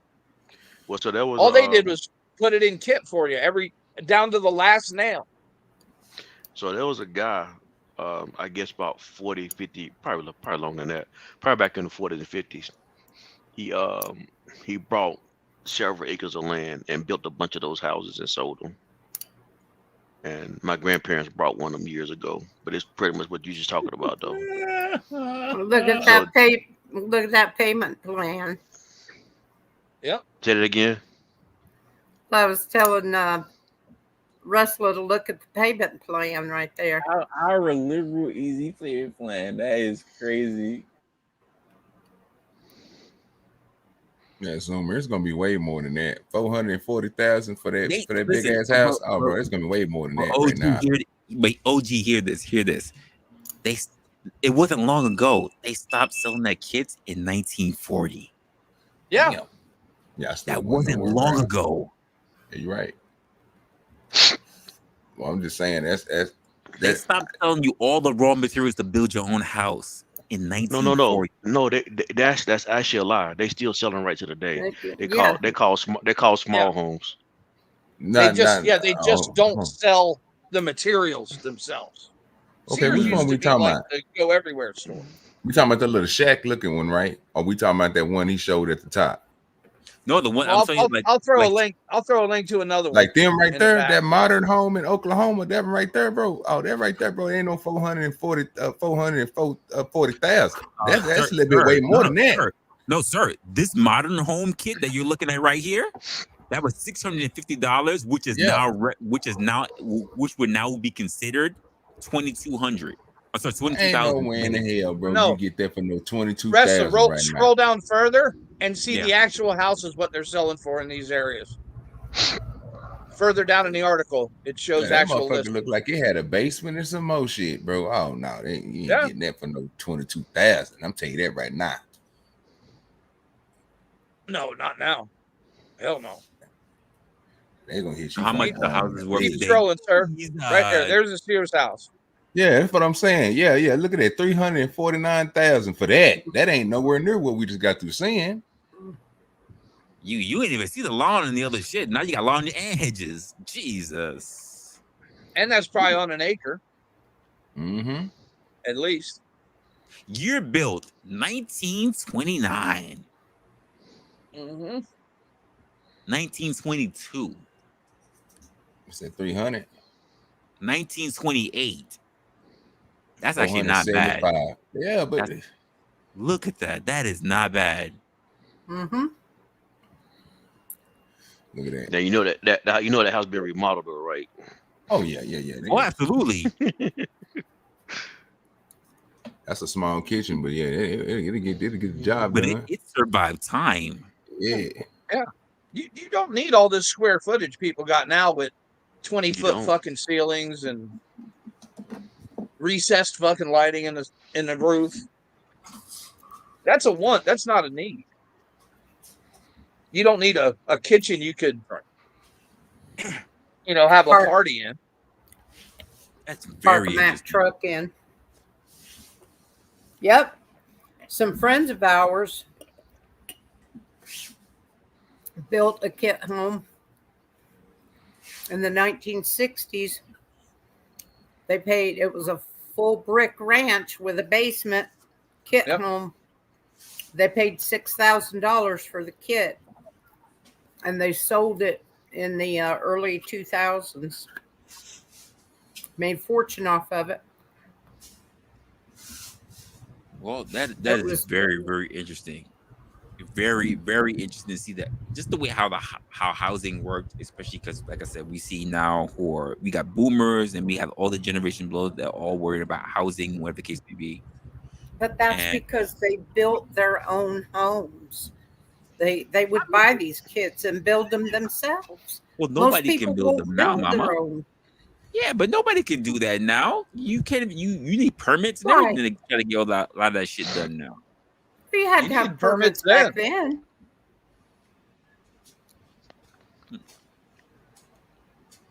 They wasn't letting you, especially in places like Chicago, they wasn't letting you just, after the big fire in the 1800s, they weren't just letting you put up whatever cracker box shack you wanted.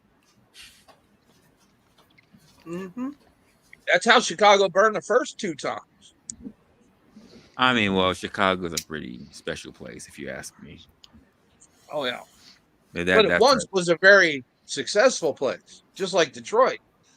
Yeah, imagine all the empty lots you see in a lot of these cities. You put two of those houses could fit on one of those lots because they had the old long homes in them. Yeah. The Brick City long homes in them. You can fit 2 of those houses on one of those lots. So my thing is, with the people that we have now as the boomers, I I even had there's different people who I've been following. I've even been trying to read their books now, and just how even they will say that boomers of this day are rather greedy. Like as they know they're transitioning out, they're still trying to capitalize on as much as they can before leaving. And the question is like, when do you get to the phase where you just start giving rather than just thinking about Why you receiving? think they're not greedy? Sir, there's the They numbers. they There are numbers there that prove that. no. How do you call someone wanting to keep their property greed? So, for instance, Or get a fair market value for it? That's not for instance, greed, sir. so for instance, you have people that talk about the real estate, right? But we have boomers that are also talking about in the education systems. Like there are people. These are people who basically turned around and took away, like, say, community college being free and making a profit off of it. That came with Who, boomers. They did who that. took community college was never free, from what I remember. No, community college was free. Community It was college was When? never. free It in was. the It was 70s. It never was free. It never was free, never sir. free. It was It was never free. never It was free. never free. For what I've come to see, when I was talking, Vocational school was basically free. or what I You understood paid, from what I you understood from the bought thing I your was own looking at, material. they No. because there were people who literally went through who went to school, went through all that stuff, and they would literally walk away with only about $7,000 worth of college and talking about all their shit, and they were literally saying that That they ain't went to Because free. they community college, That worked. their ain't. school fees for free, as That long Yeah, as they but wasn't went they to free. community no, They yeah, college. but worked. no, They dude, they worked. paid as they went and they worked while they went to school. People were That still wasn't the doing way it that was explained. for my graduating class. Yep, mine too. That shit was never free. Oh, I'll have to Nope. look back and say that, but the way It they was put that out, it cheaper. was being free.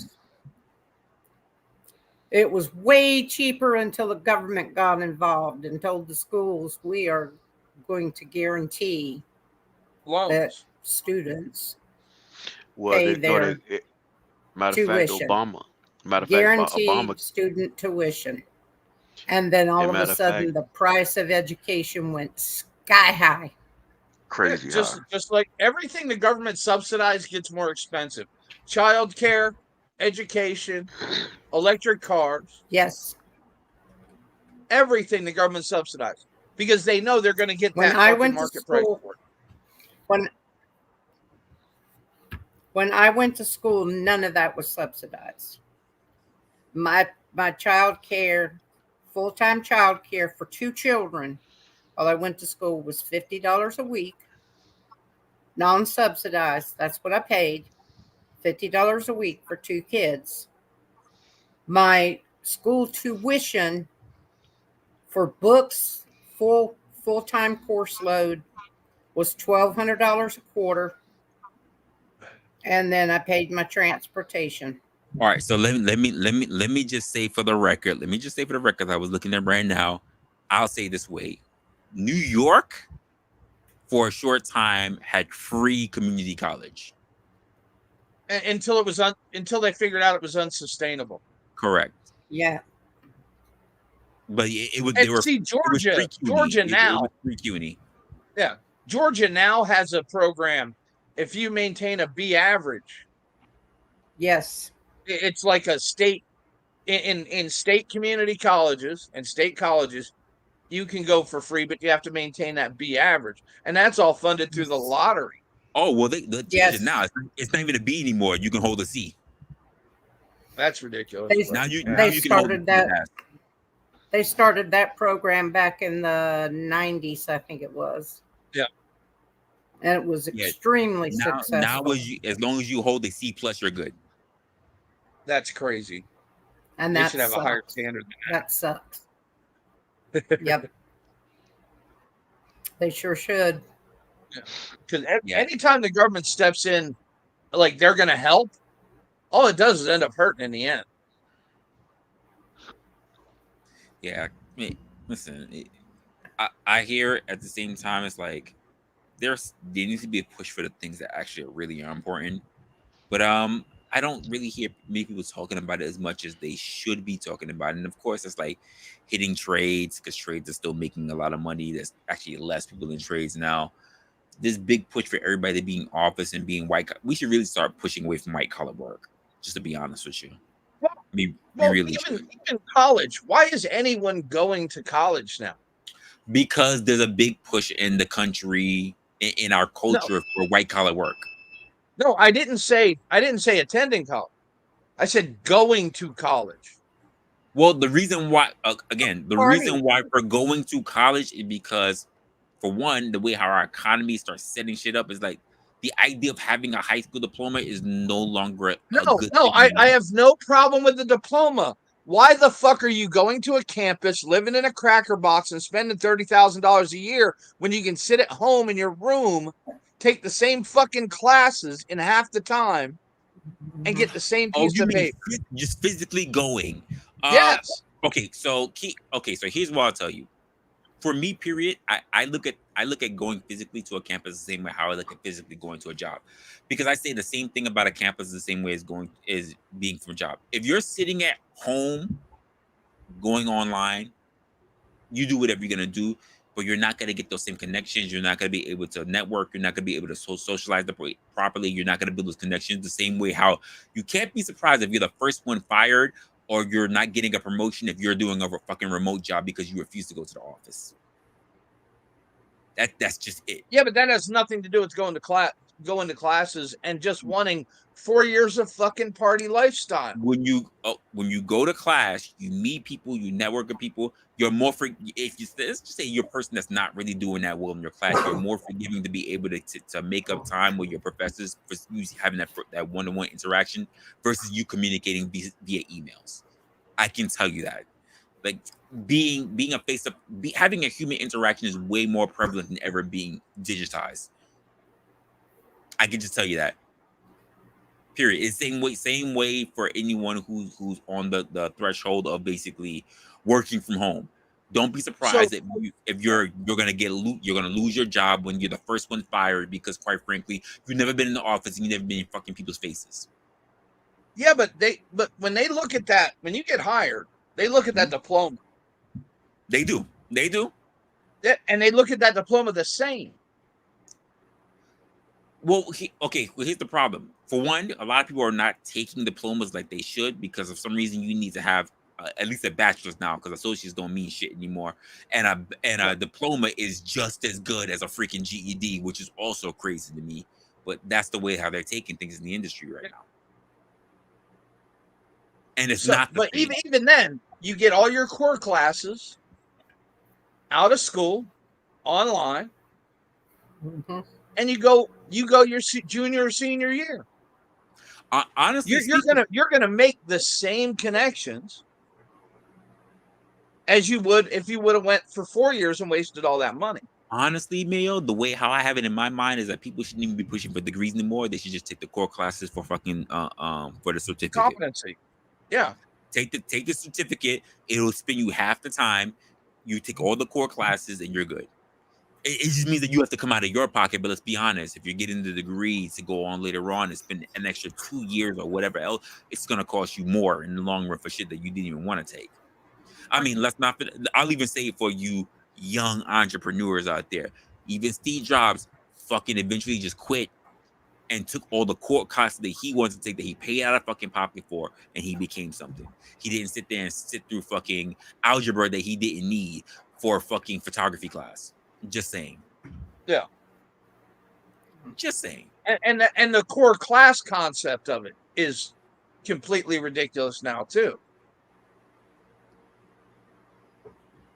Because it's You not like that. It's not like they're teaching anything worthwhile.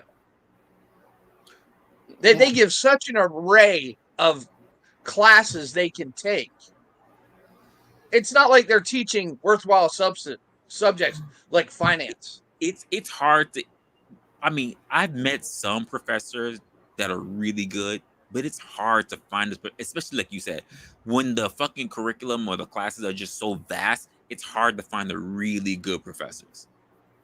It really, really was.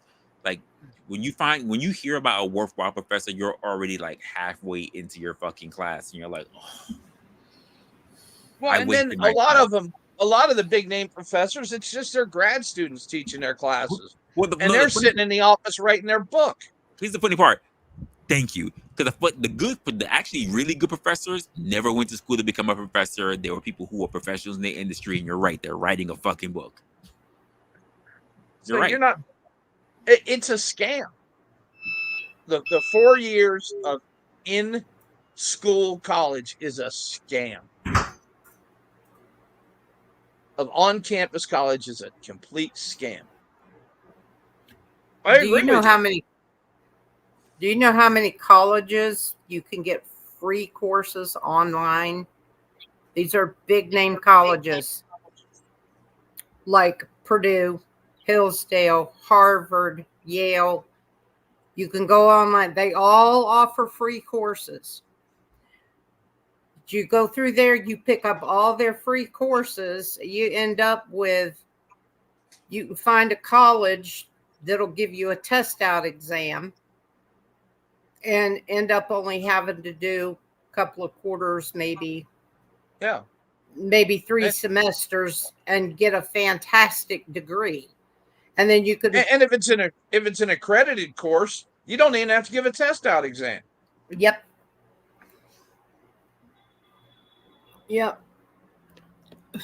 There's a college called Regents College of New York, and they give test out exams all the time. I know nurses that have tested. They were nursing assistants, and they went to that college online and tested out and ended up becoming RNs in a year.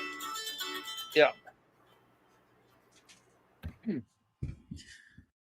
Oh yeah, my 10 years in the military, I could have got half a degree from Embry-Riddle just off my experience. It's not like these programs don't exist. It's just people don't utilize them. Well, I mean, I don't think they're really highly spoken about, so a lot of people don't even know about them and take advantage of them. No, and I blame that on the guidance counselors at school. My school did nothing but push college. 98% of my graduating class attended a 4-year school after graduation. You know how many graduated in 4 years? Like 5 of them. The rest, a quarter of them dropped out after the first semester for academics. That sounds about right. You know, at 2 years, you hit the burnout and the partying burnout and the academic limit. That sounds about right. Most of my people that were in my class that were successful got a 4-year degree in 6 years and went to work for the paper mill that their dad did. It's a paper mill. In nothing having to do with their degree. So with the advent of people who are out because of all the stuff happening, like I said, the strategy right now for a lot of young people is basically that they're trying to link up with people who are boomers, who are ready to transition now so that they could be able to grab some of that wealth. Because quite frankly, once they are gone, the world, for at least the millennials and so, we're all millennials and zennials, we're trying to figure out where the world is going to turn once a lot of people start phasing themselves out. We're like, a lot of people, the big question is what's going to happen to the world, because we don't really see, I would say, Gen X being that active. Like when we think about the political landscape, when we think about the housing landscape, when we think about the digital landscape, which is weird because it's not like Gen X was missing. They're there, but for some reason, not many people are. We weren't a very big generation. Right. So we don't, like, millennials and Z's don't really see them as being so influential. So they're like, well, what are they gonna do? Because quite frankly, we're thinking that once the boomers are gone, we're all scrambling to grab what they leave behind because we don't see Gen X being the people that help lead. It's weird. It's weird. It wasn't even my mindset until I started looking at the research and saying, yeah, they really don't have much to say. Like, they've really been about themselves for a while. So we can't really rely on them to try to be a guiding light into anything. We just got to grab whatever we can. And I hate to think that it's going to be a free for all, especially between 2 generations, but it looks like that. It I does mean, if look you're looking for cheap real estate right now, you know where you should be looking? The obituaries. well. Good luck on Z doing that. I'm serious. You find these people who just passed, especially in the larger cities, because guess what? Their kids don't live in those cities. They live out of town. They live across the country. They'll sell that house cheap with everything in it after they take what they want out because they don't want to have to clean it out and sell it from across the country. Yeah, I suppose so. And even then, say the town can't find the relatives of the because if they didn't have a will, it goes into probate. Yep. And then the taxes stack up. Which is And then why it a goes lot of to younger sheriff's people, sale. which is why a lot of younger people are trying to do their best to work with people who are getting ready to transition out so that they can have those things passed on to them. That's exactly what the strategy is right now. And it's literally what it is right now. But I'm just surprised at how many actual boomers were actually sitting around being homeless while everybody else is also trying to figure out the housing market. That just really threw me off. And I think I'm gonna keep my eye and probably look for some other articles when it comes to that. All right, guys. Well, Now, I know a lot of boomers that are homeless because they want to be. well, yeah, And they're not everywhere. That's all they're generations. but homeless is a bad definition. Okay. Because what they are is snowbirds. They move from seasonal properties in Florida and New England, or up in Montana down to you don't get that now. down People, Arizona. our generation and generation after, we don't know about migration. We really don't. No, they don't.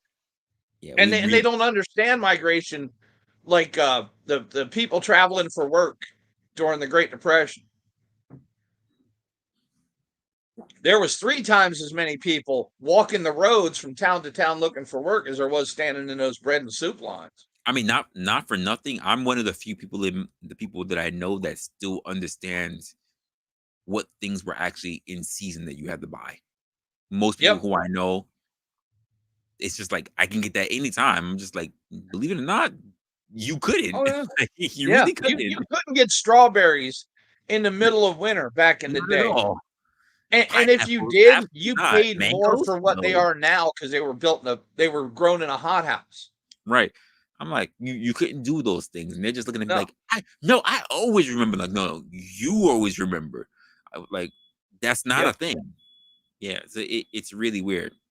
You could only get lamb at certain times of year. In the spring. Like, I remember, like, now everybody would sit around and just eat seedless grapes. But I remember a time when we were just so cautious about seedless grapes, period. Because me growing up as a kid, all my grapes had seeds in it. Mm-hmm. So all now your watermelon had seeds. Your apples had seeds. Here's the funny part, Mayo. I've still to this day never had a seedless watermelon. Never.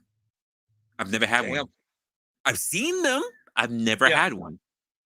Never had a seedless watermelon to this day.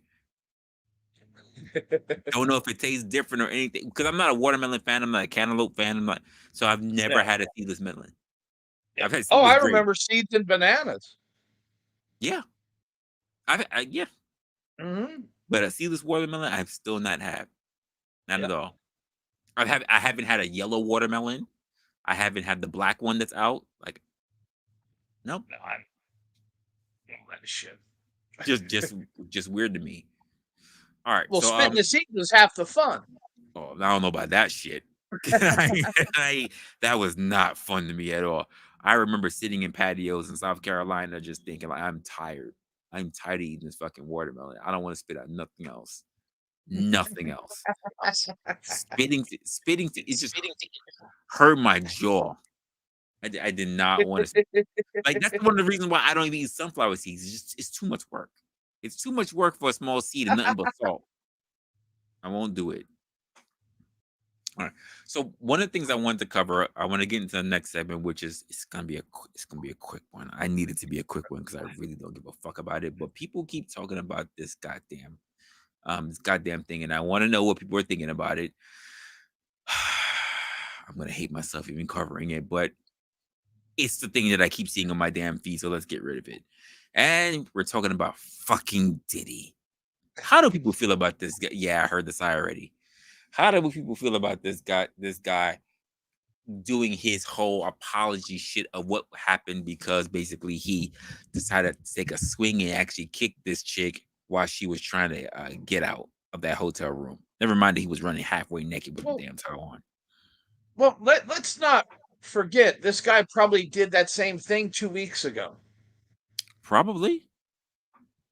Because Probably. these Hollywood people, Mhm. they have all these people around them. And anyone that tells them no, they get rid of. They're surrounded by yes men that accept anything they do to keep their check.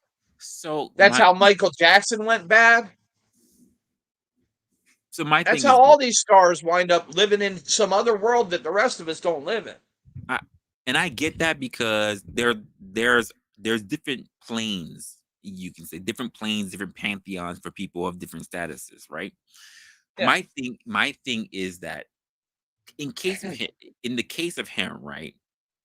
Because I have a special thing when it comes to people like him, because there would definitely be people like them. Do you really have the opportunity? Like, listen to the bullshit that's come out of his mouth. It's so difficult to reflect on the darkest times in your life. Sometimes you got to do that. I was up. I mean, I hit rock bottom, but I make no excuses.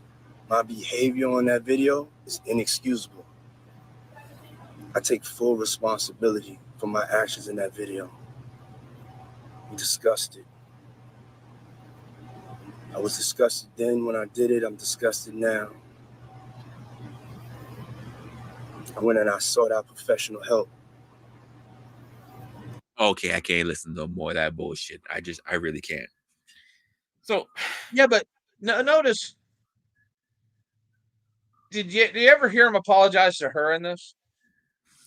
First of all, he didn't apologize to her. You're right about that. But second, he only apologized because he got caught.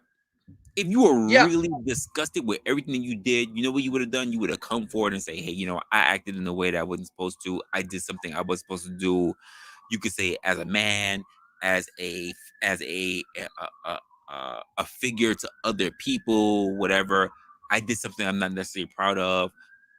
Get out of fucking head of time, because there was some time that happened between the both of them. Now he's getting caught on that.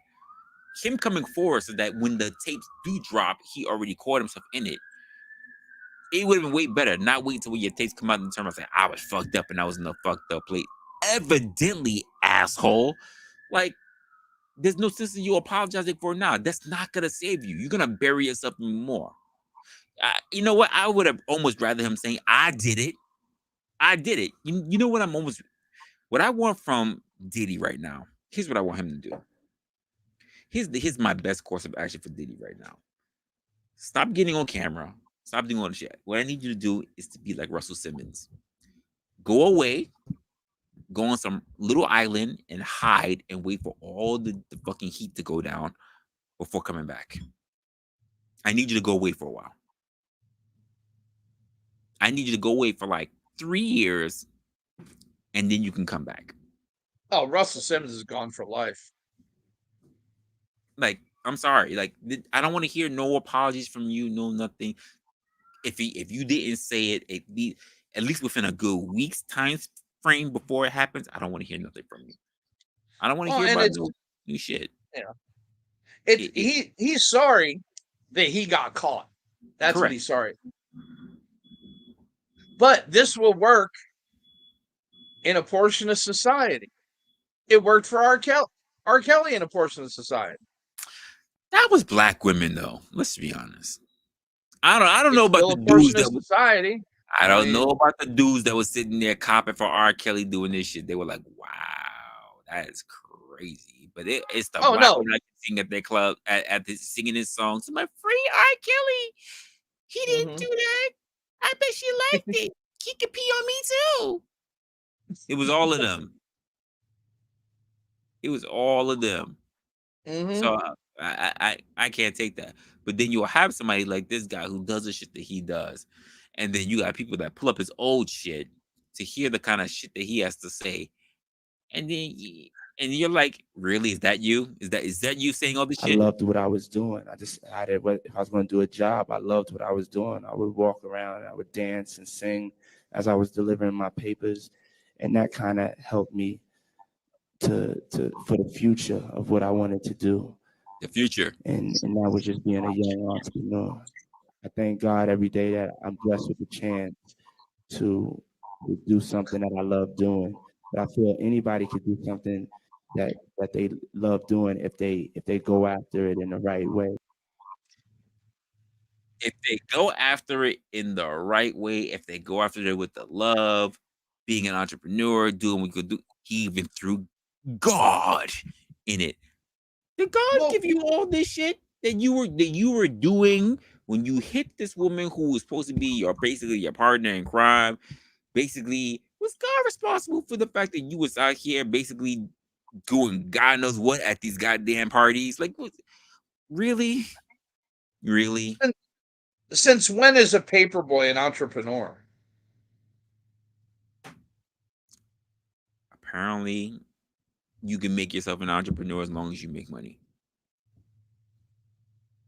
Long as you make money, you can make yourself an entrepreneur. It's really not the definition, though. It's not.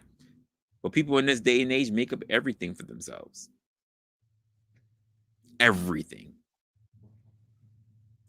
It's whatever they say it is. And quite frankly, not for nothing, it is particular people that gave him the power that he had. It wasn't because he was so great, it's because other people basically gave him. How old are his kids now? I don't even know. I never gave a shit about his kids. No, but he spread that behavior to his children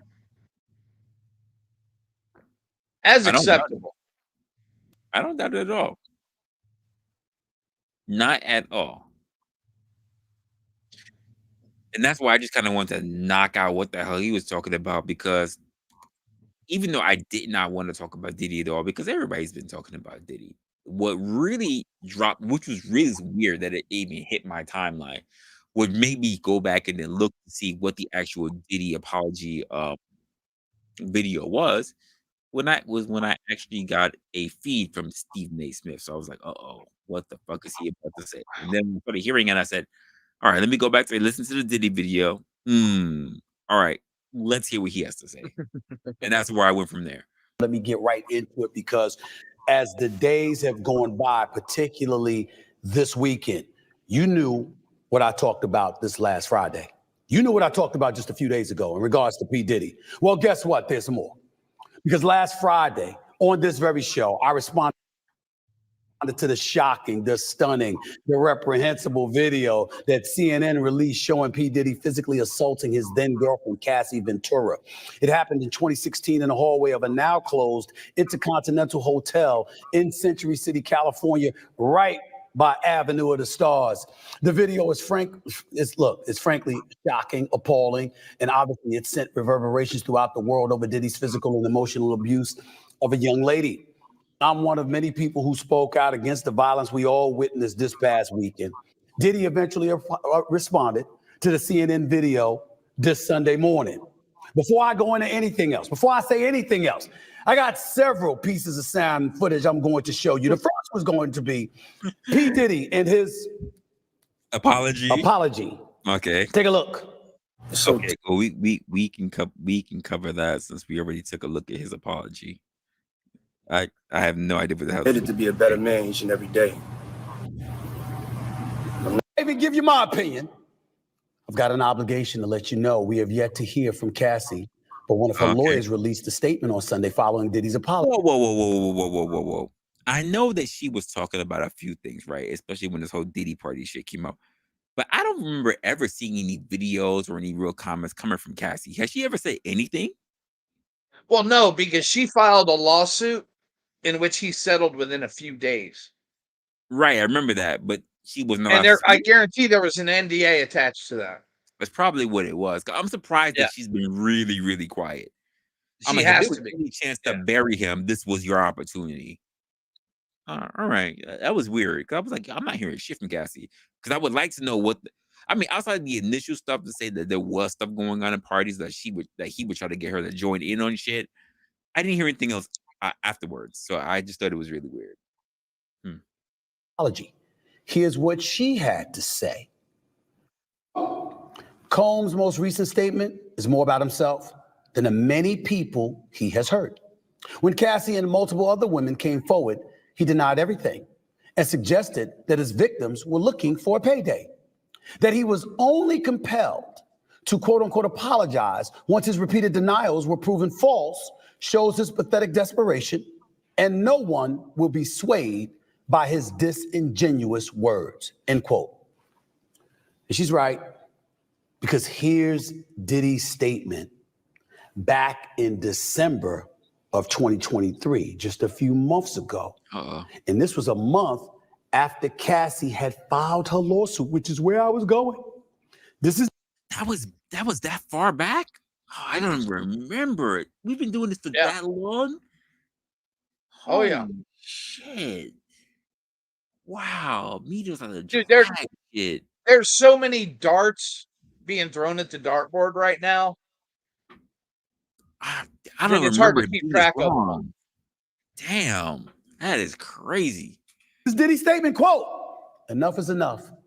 For the last couple of weeks, I have sat silently and watched people try to assassinate my character, destroy my reputation, and my legacy. Sickening allegations have been made against me by individuals looking for a quick payday. Let me be absolutely clear. I did not do any of the awful things being alleged. I will fight for my name, my family, and for the truth. That's where I was going. Cassie Because should sue I him for want to know first defamation. and foremost who the hell was the PR person Serious. or the advisor or somebody who was dumb enough to tell him to do that bullshit video. That's a fact. It's just dumb. Yeah, I wouldn't have done it. But I'll get into all of that in a minute. That's a fact. Because before I go any further into my opinion, I want to show that of another person who spoke out. The one and only Ryan Clark, football analyst extraordinaire, who had this. Wait. Okay, so I'm only here about this football guy. I'm assuming he used to be a player or whatever. I'm not too keen on sports. But does Stephen A always do that? Does he always end up harping the freaking football people's podcasts? Yes. Is that the regular thing that he does? That's his wheelhouse. Sports is his wheelhouse. Okay, I got you. I was just like, why is he always talking about some football man's fucking podcast? Yeah, that was really weird. Okay, we'll see what happens. This to say on his very, very, very popular podcast. The very, very, very popular podcast that I have not heard until right now. Jesus Christ. And you won't unless you follow sports. I mean, yeah. And we need to be honest. Like Sean Combs is a bitch. Yeah. Whoa. Right. And I think the men who are around him and knew he was that, they bitches too. I do have two little girls, and we sort of got into the conversation when he was brought up by Floyd Mayweather, and some of the things he was saying is like, no, if he did those things, he's a monster. Mm-hmm. If he did those things, he should rot in jail. And it's not to say that he should be in a place to where he could never be forgiven. That's between him and God. That's between him and Cassie. But we can look at that as men and say that some things you don't get to come back from. How do I feel about that? So so there's this thing about redemption, right? And what we can and cannot come back from, because to me, that's a very slippery slope, and it's very subjective based on how people themselves look at things, right? And you can look that across the board, whether you want to look at it as religious, whether you look at just street morals or whatever. But when we talk about redemption, right? Are people really known to be forgiven for ass whooping their partner?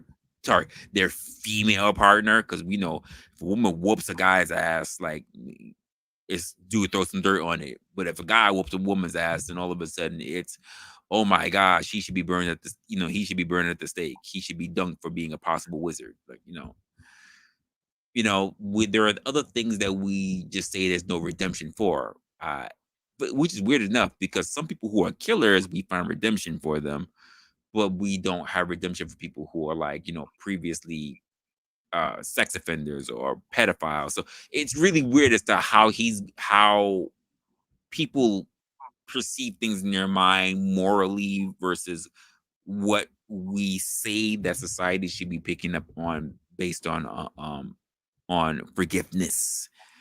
Because I don't think forgiveness is what everybody sees it as. For some people, I will kill you, but I will forgive you, even though I'm going to kill you regardless. Oh, what he wants in forgiveness is for people to still buy his product. Yeah, that's what Diddy wants in forgiveness. I agree with that. He wants to not be canceled in the commercial world. So okay, I'm happy to use that word because I was totally not thinking about it until you said it. But are you all? So I asked this question before, but I think I have asked it to myself. I don't remember seeing it on any stream that I've done. Can you be canceled, or are you just a person who gives people the power to cancel you? I think your exposure to the market allows you to be canceled.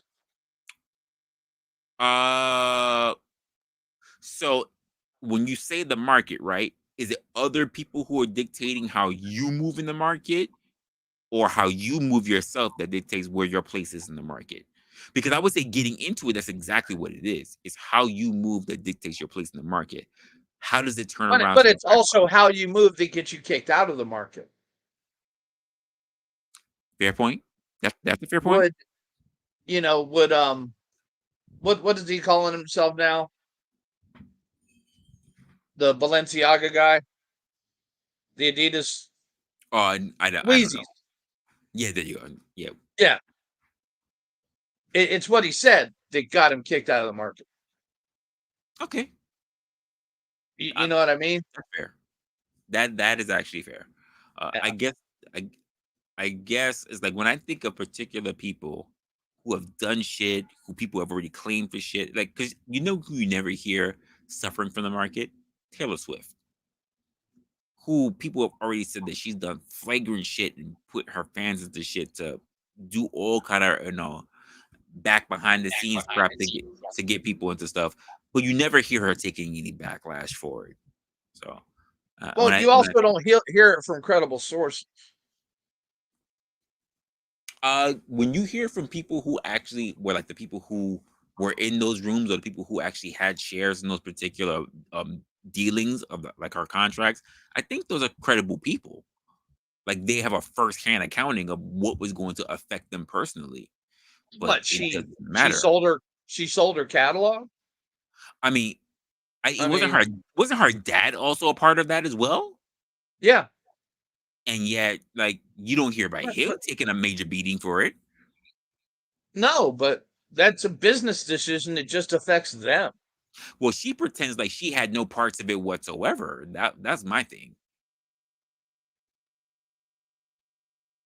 Like she had no parts of it whatsoever, and other people are saying like, no, you were apprised of everything that was happening on ahead of time. And I don't know. She was an adult when it happened. I agree. Well, then the people who follow her, all the fans and such, they just act in a particular way, and I just go, how do we get this way when it comes to celebrities? Like, I've never seen a celebrity that I've thought about basically worshiping. It's just never a thing for me. That's no a thing. Well, that's because you see a persona. Right. And Well, the people that idolize her see her as she would just be a normal person to them. well, that's my thing. I have no problem with people that you just like, or you have favoritism towards, but this whole idealizing, that's the thing that's a problem with me. Like, you And like I worshiping them. said, yeah. And I said it on Tom's show a couple weeks ago. What a horrible thing it is to think a person is more than a person, is anything more than just a person. Yes, I agree. It's Because just that weird. puts pressure on them that they don't need. Ugh, I don't even know how to take that, because there are some people who will take that, who probably never really thought much about themselves, but now that they're getting all the accolades, all the validation, who knows what kind of shit is going through their head. Oh yeah, it's gonna, it's gonna cause not the better person to come out. Yeah, when I hear Because things, you have people that you can literally do no wrong. yeah, because when I hear things that I'm particularly not used to, or things that I'm not comfortable because I haven't heard it enough, it makes me feel uneasy. I don't lean into it and just say, "Yeah, I think about that because of the kind of the kind of status that I am right now." I don't do that. I feel uneasy, and I check myself, and what I'll do is I'll even thank them for that, but I never lean into it and say I am that because people say that I am. It's very uneasy to me. Like, I run into a lot of people, especially like when I communicate or if I do conferences and things like that, and I speak to people, and they'll say, "Oh, we think you're really smart, and you speak so well," and I'm like, No, I don't." Like, I don't. Take it easy. Like, everybody else can do whatever they're gonna do. Like, I don't need buttering up. I think it's a group effort. I think we all do what we got to do. But there's some people that they take it to heart. Like, yes, give me more, shower me with more praise, and Oh I'm just yeah. looking at them like, ugh. I need to walk away from you. Like, eh. And that's kind of the thing. Like, I'm one of those people. Like, let's just say if I have no problem being rich. I have a problem being famous. That's always been my Yeah, I thing. wouldn't want to be famous. I don't want to be famous. And there are plenty of people out here that they'll take fame. They'll take fame over riches because they think fame will always put you in the proper areas because they always want to be looked at. I don't want to be Oh looked at. yeah. Yeah, reality TV is the complete example of that. The great example of it. I'd rather be anonymous and wealthy than known and poor. Than Teen Mom, MTV's Teen Mom. Right. All right. What was this guy saying? There are things that you don't get to come back from. Okay. And I'm very, very similar to my brother Ryan Clark from the standpoint that I believe America is the land of second chances. I'm usually of the mindset that everybody deserves second chances. Not rapists, not murderers,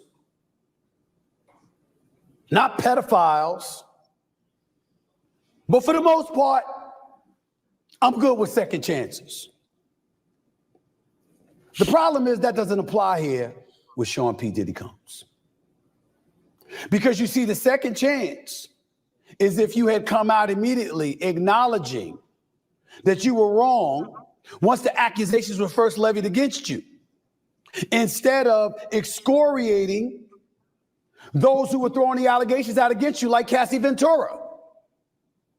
The fact that there's a quote from just this past December, which I know it's a makeup, but I never understood why particular men will act that certain way when you have a good looking woman. I don't understand. She has to be really been doing something crazy. Because I'm not going to say she was perfect. She had to be doing something crazy. Not that he was stable, but she had to be doing something crazy. And can I say this? You know when his second chance actually was? When was that? After he came out and beat her and kicked her in front of the elevator, he went back to his room. You were on, like, you. That's what I said. You should have done something ahead of time. Yo, I did something. I had no business doing it. It was on camera. I fucked up. I don't know what in my head. Like, you don't wait so long, and then after you get caught, then you want to say something. That's something like.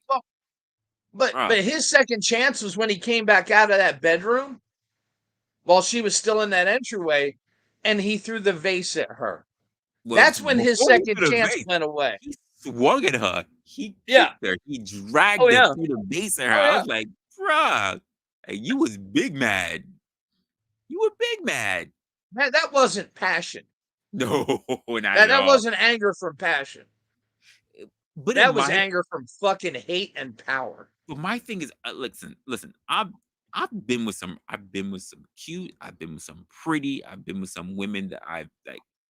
I can tell you the least 3 women who I was like, damn, she's too fine to be with me. I'm not even gonna lie. Like I did something well. Mm-hmm. But I never thought about attacking them, even when they were being bitches. Like you're not a he's a predator. Like I've never even thought about coming for their face. Like none of that. And he's a low self-esteem predator.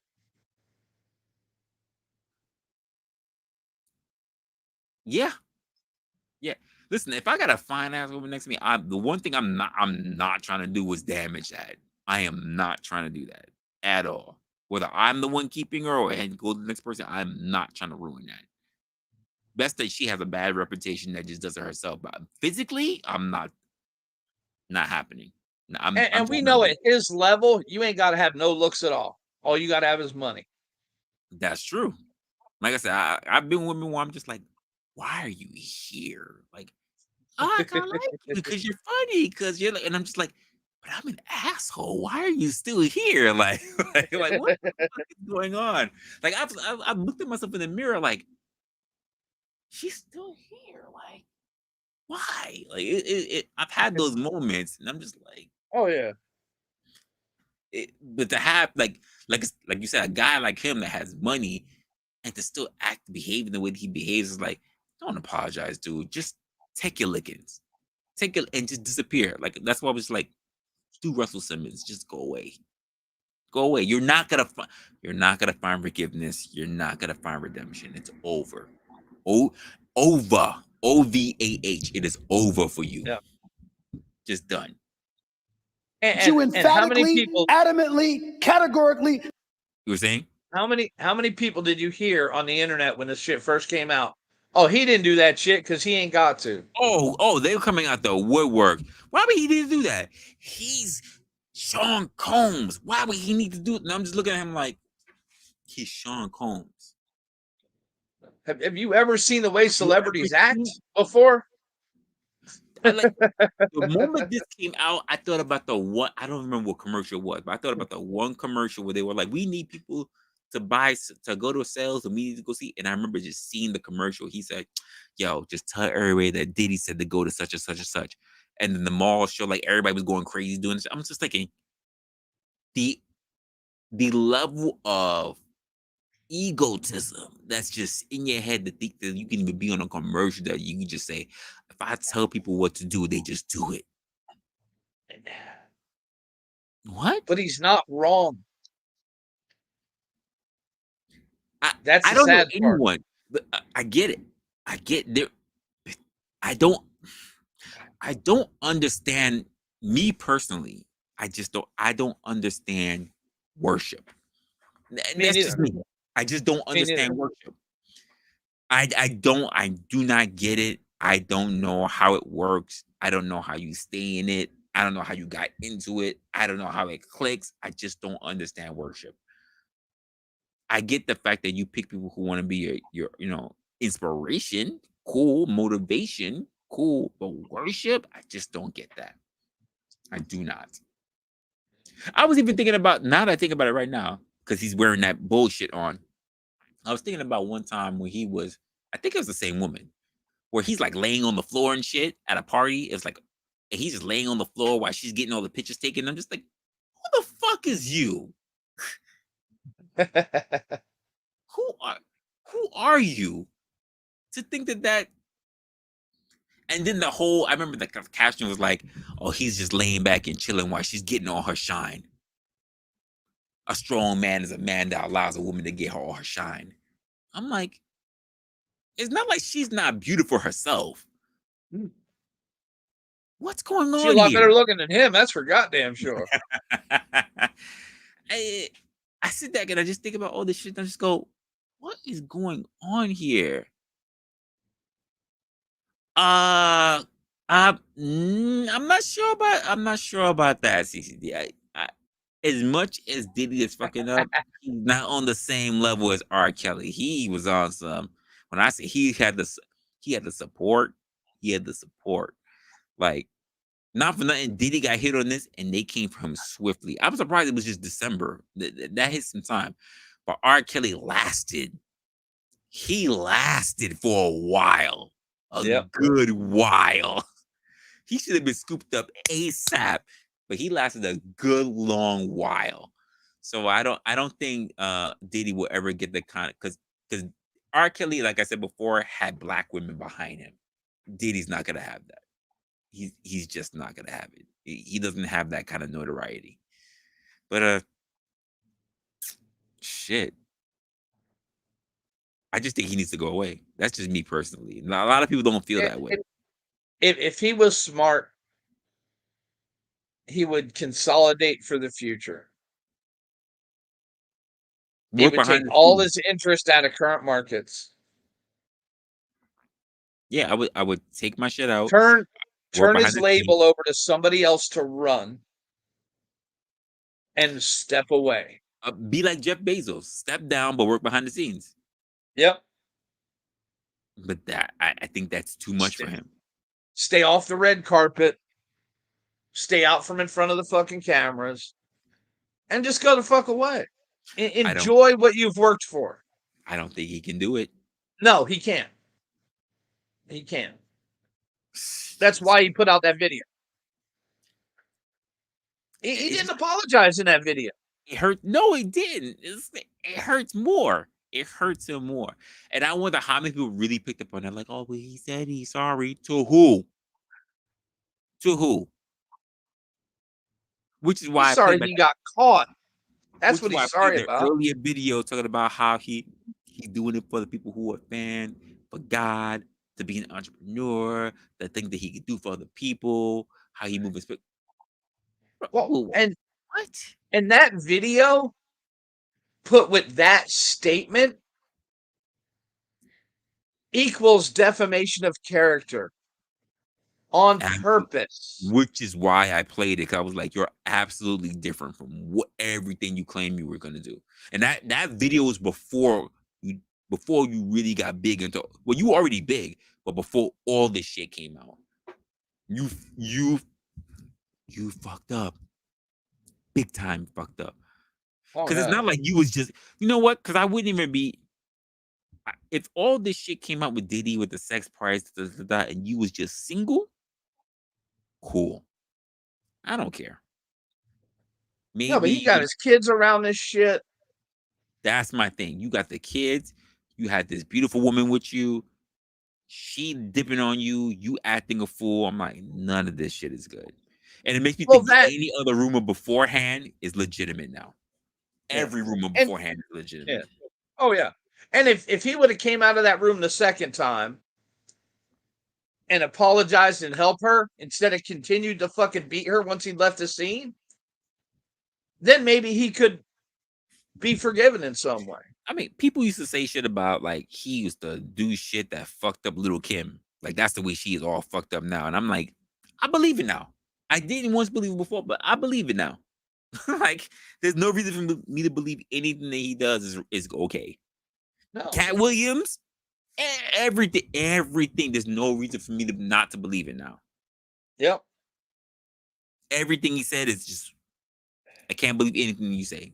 Every word that you say is garbage to me. It's more likely true than not. Yeah. At this point, so. This guy here, I swear. Denying there was any truth to what was being said. Throws that second chance right out the window. I don't enjoy saying this. I've met P. Diddy a few times over the years, always cool with me. That apology was bullshit.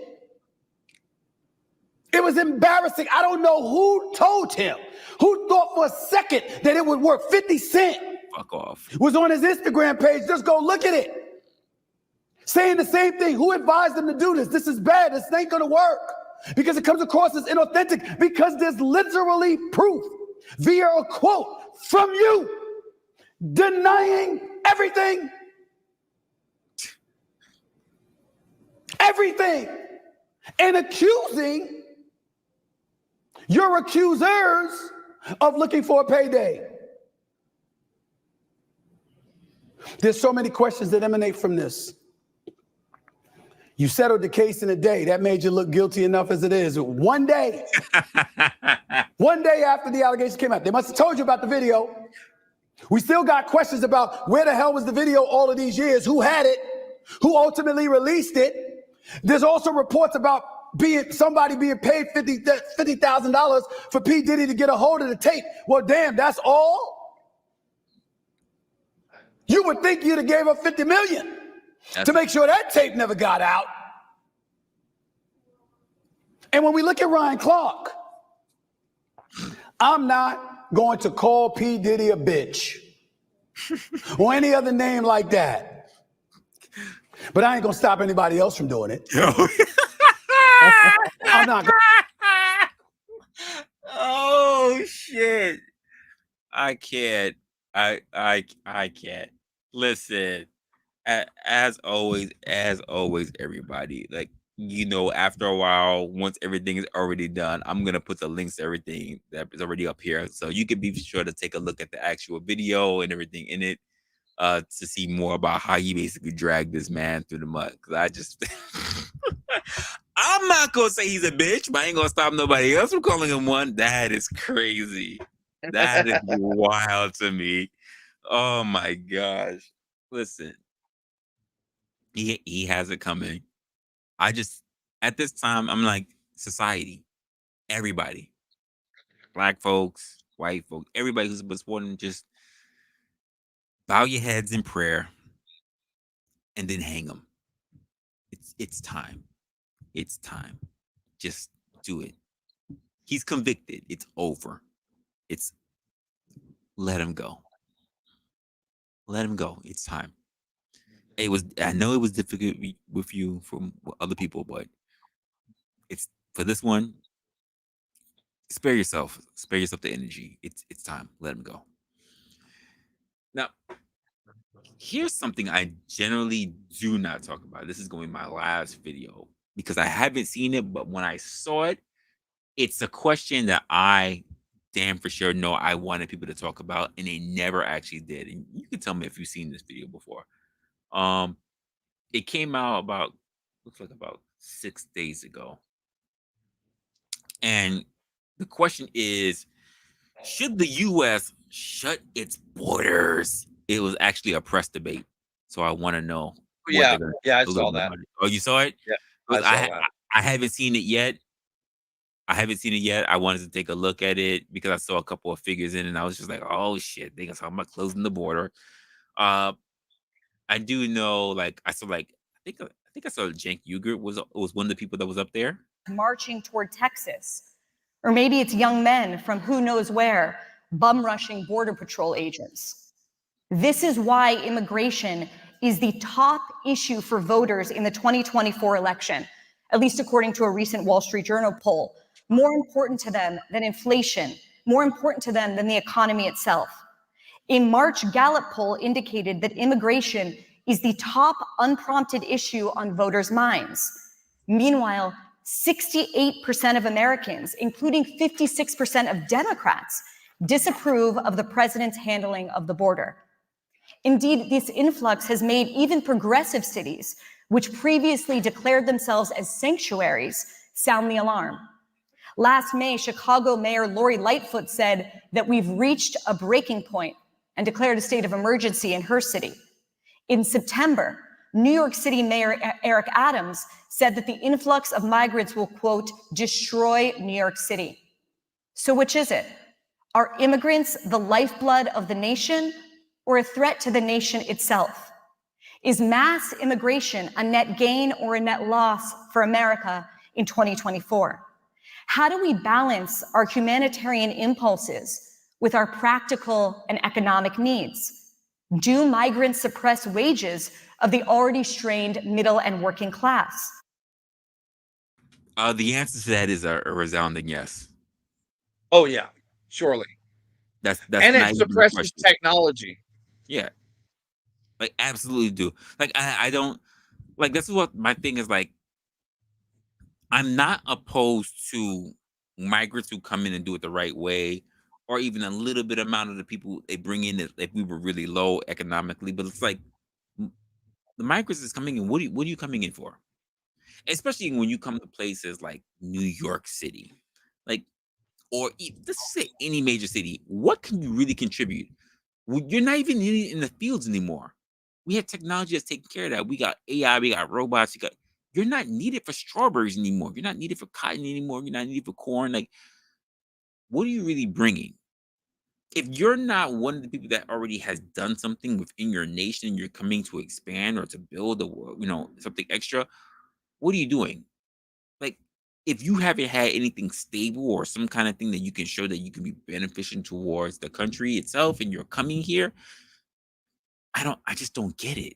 Like, why are you here if not to just sit here and leech off of other people? Because if we as Americans are always worried about these quote unquote programs going away. So if you're coming here just to benefit off of them, you're just gonna make that process go away even quicker. Even quicker. And it's like, what the fuck? Like, what are you gonna do? What exactly are you going to do? Not just for yourself, but what are you gonna do for this country? Because right now it just seems like you're coming in and you're making shit worse. That's it. That's my thoughts on it. Working in the field Yeah, is, they're not bringing skills here. that's my thing. So I was saying this on one of my last streams. Actually, I think Yvette was up there with me. I was like, if you came here, say you were already a doctor in your country, we could prove that you were a doctor. We can call the last hospital or clinic that you were at or whatever.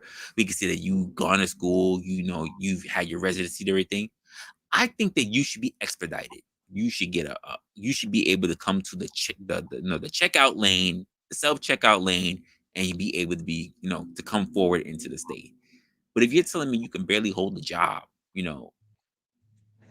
I've got a problem with that wait. too, though. You sit back and wait. I've got a problem with that too. So what's your problem with it? I don't care what qualification you have. If you cannot speak and understand the language of Yes, your yes, patients, that I agree. Yes, that's a first. You have to be able to speak wherever the hell you're going. You don't have to be and fluent. the people there have to be able to understand what you're saying. Right.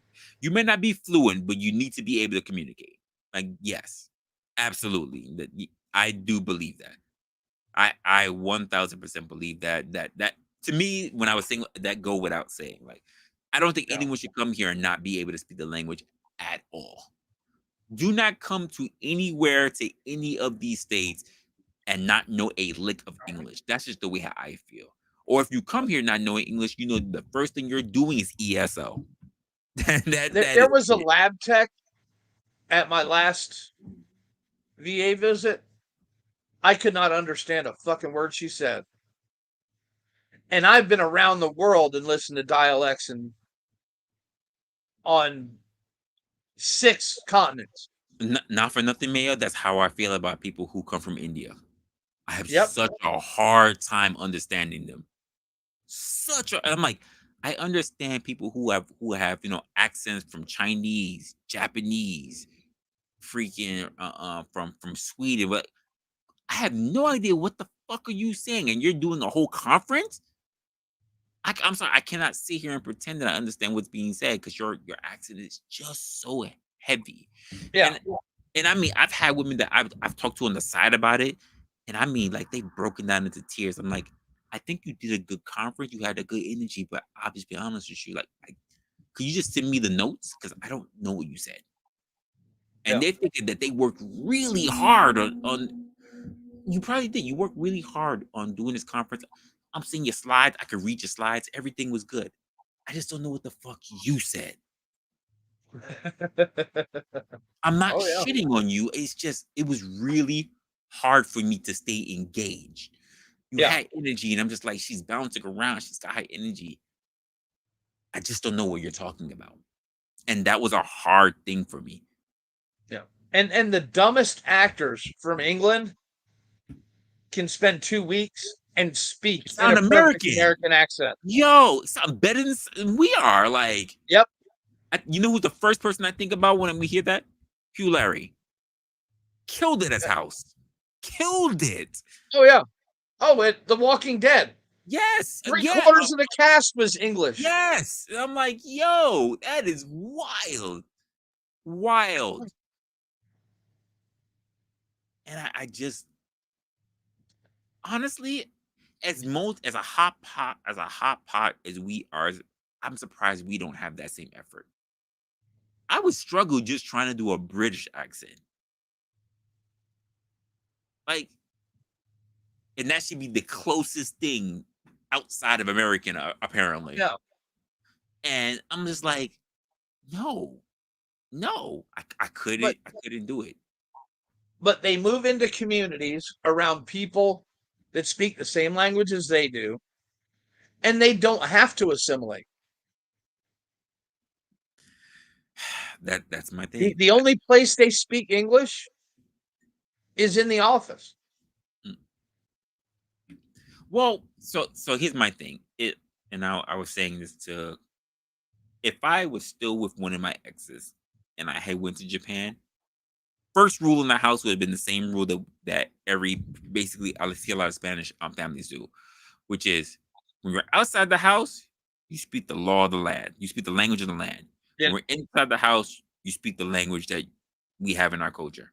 And I would have been fine with that. If I had went to Japan, anytime we walk out the door, Japanese all day.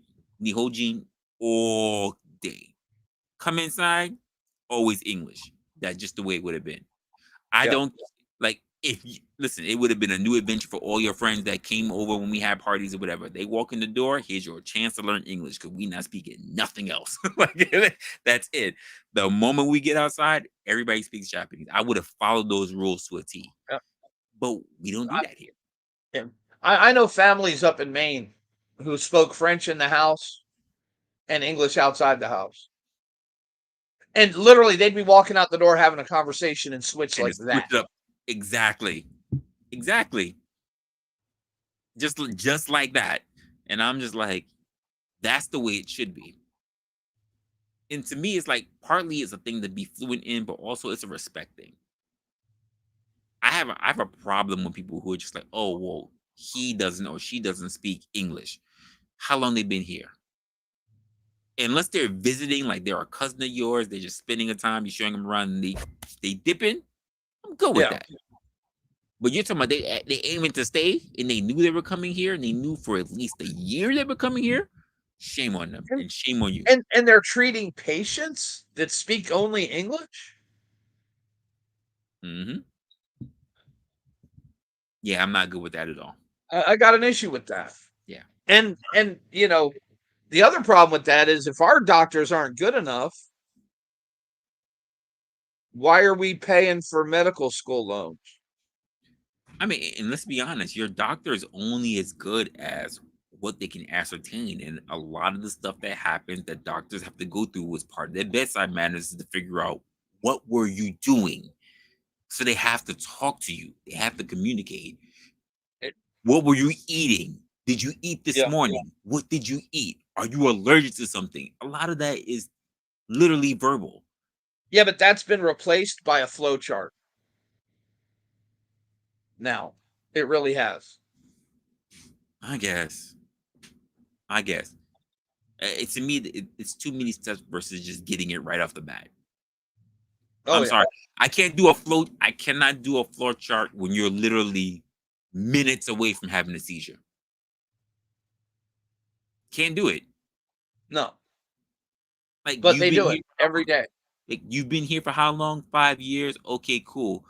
Let me go see if I can. You're here in my ER. You got rushed in because of an incident, and now I gotta go see if I can find Rosalinda if she's not on lunch on the 5th floor to see if she can come down and speak to you when you've been here 5 years and you can't speak English. That's a you thing. When you start seasoning up, I'm just like, Godspeed. I can't do nothing for you. I can't do nothing for you. Godspeed.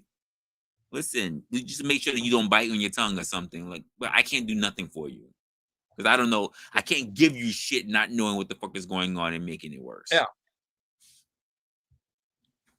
Yeah. She's dying. Of what? like, what you want Everybody's me to do about dying. that? Yeah, everybody's I'm dying. sitting here dying. Yeah. Well, can't you diagnose, sir? I can't communicate. And don't look at me as a physician that you should be able to speak every language. I live in the United States. What are you saying? I can't do that. I cannot do that. And it's not like Europe, right? You can't get in a car in 3 hours and be in another country here that speaks a completely different language. I mean, could you imagine how much of an asshole I have to be? You coming in, there was an incident that happened. Here you are being rolled into my ER on a fucking bed and saying, "Tell me where it hurts." Google Translate. Tell me where it hurts. You what? Yeah, and Google Translate doesn't speak at the 20x language that Mexicans do. You what? Something involving a plunger? What? That can't be right. That can't be right. But it may be. You never know. Somebody said corn and a plunger and a bar. What bar? I don't even know. Do you know any plungers that have corn and bars in it? I don't know. Like,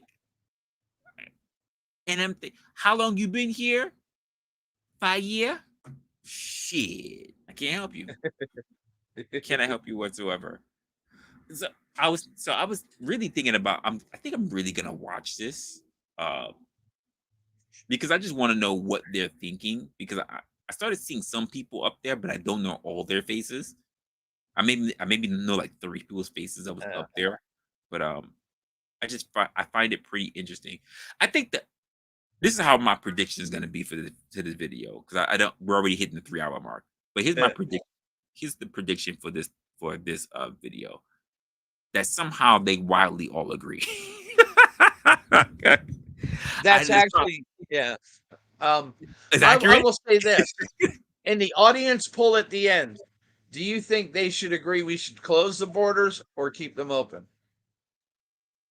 In the audience poll that they take at the end. Close. Absolutely close. I believe that immigration is one of the biggest things, but I'm really interested in knowing what they're going to say. Maybe I'll review it and I'll do a video on it or whatever. But I do know I want to see it just to see what the take is on some of the people that are actually there. But we should definitely be thinking about closing the border as much as possible. I know plenty of people want to come here. Yes, it is a great country, but quite frankly, we need to take care of our own house first. I need to worry about cleaning my own couch before having you sit your new ass on it. like quite frankly, like it's just it's not working out. Sorry. I know if you were coming here, you need to wait for another 10 years. We really need to get shit going. Well, Maybe if you're good, we'll accept you in 5 if you're really on the list. But we shouldn't be taking nobody in for at least good 10 years. Well, and you can't have a welfare state and an open border. You can't. You cannot. At the same time. You absolutely Which cannot. we do right now. And I'm just like, we need to get it done. People need to be out. We need to be out. We need to get it sorted. Because I'm seeing too many people. I'm seeing too many people really hesitant, and it's in a new way. Like, it's one thing when like older people they have to figure out what they have to do. They have that look of confusion or even fear. They're worried about what. But when I'm starting to see to a lot of people who are young, who are really young, like I shouldn't see people who should be nonchalant, who should be a little carefree, really worrying about whether they should whether they can keep a roof over their head. It's concerning to me. Well, that and their first job shouldn't be after they graduated college. Yeah. That should not be their first foray into the world of employment. I was telling. I That remember. should have started when they were 15 or 16. Well, I mean, that right there is just the comfort of living in a nation that just has soft times.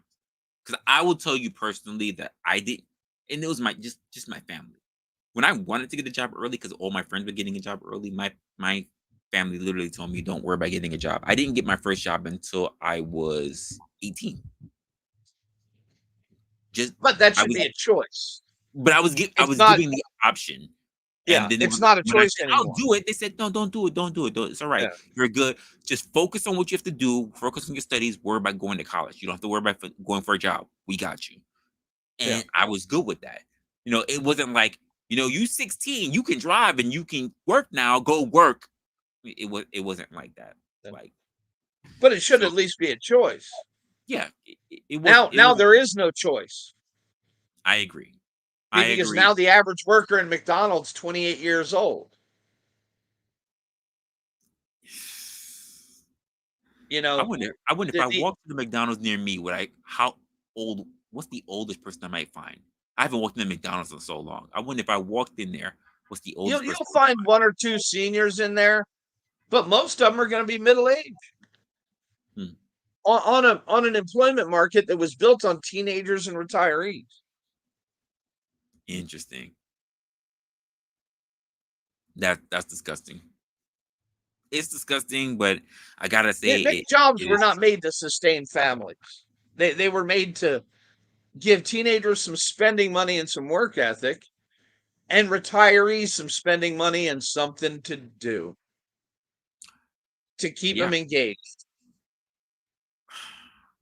I don't know what's going on for this nation, but I don't like the ideal that people are pushing to go into debt for a degree as being you know the end all be all for people, because No, obviously you having a degree won't mean anything. Literally, I see I want to say within the next 5 years, if not 6 years, it would strictly be that if you're not getting a master's, then nothing matters, even that, right?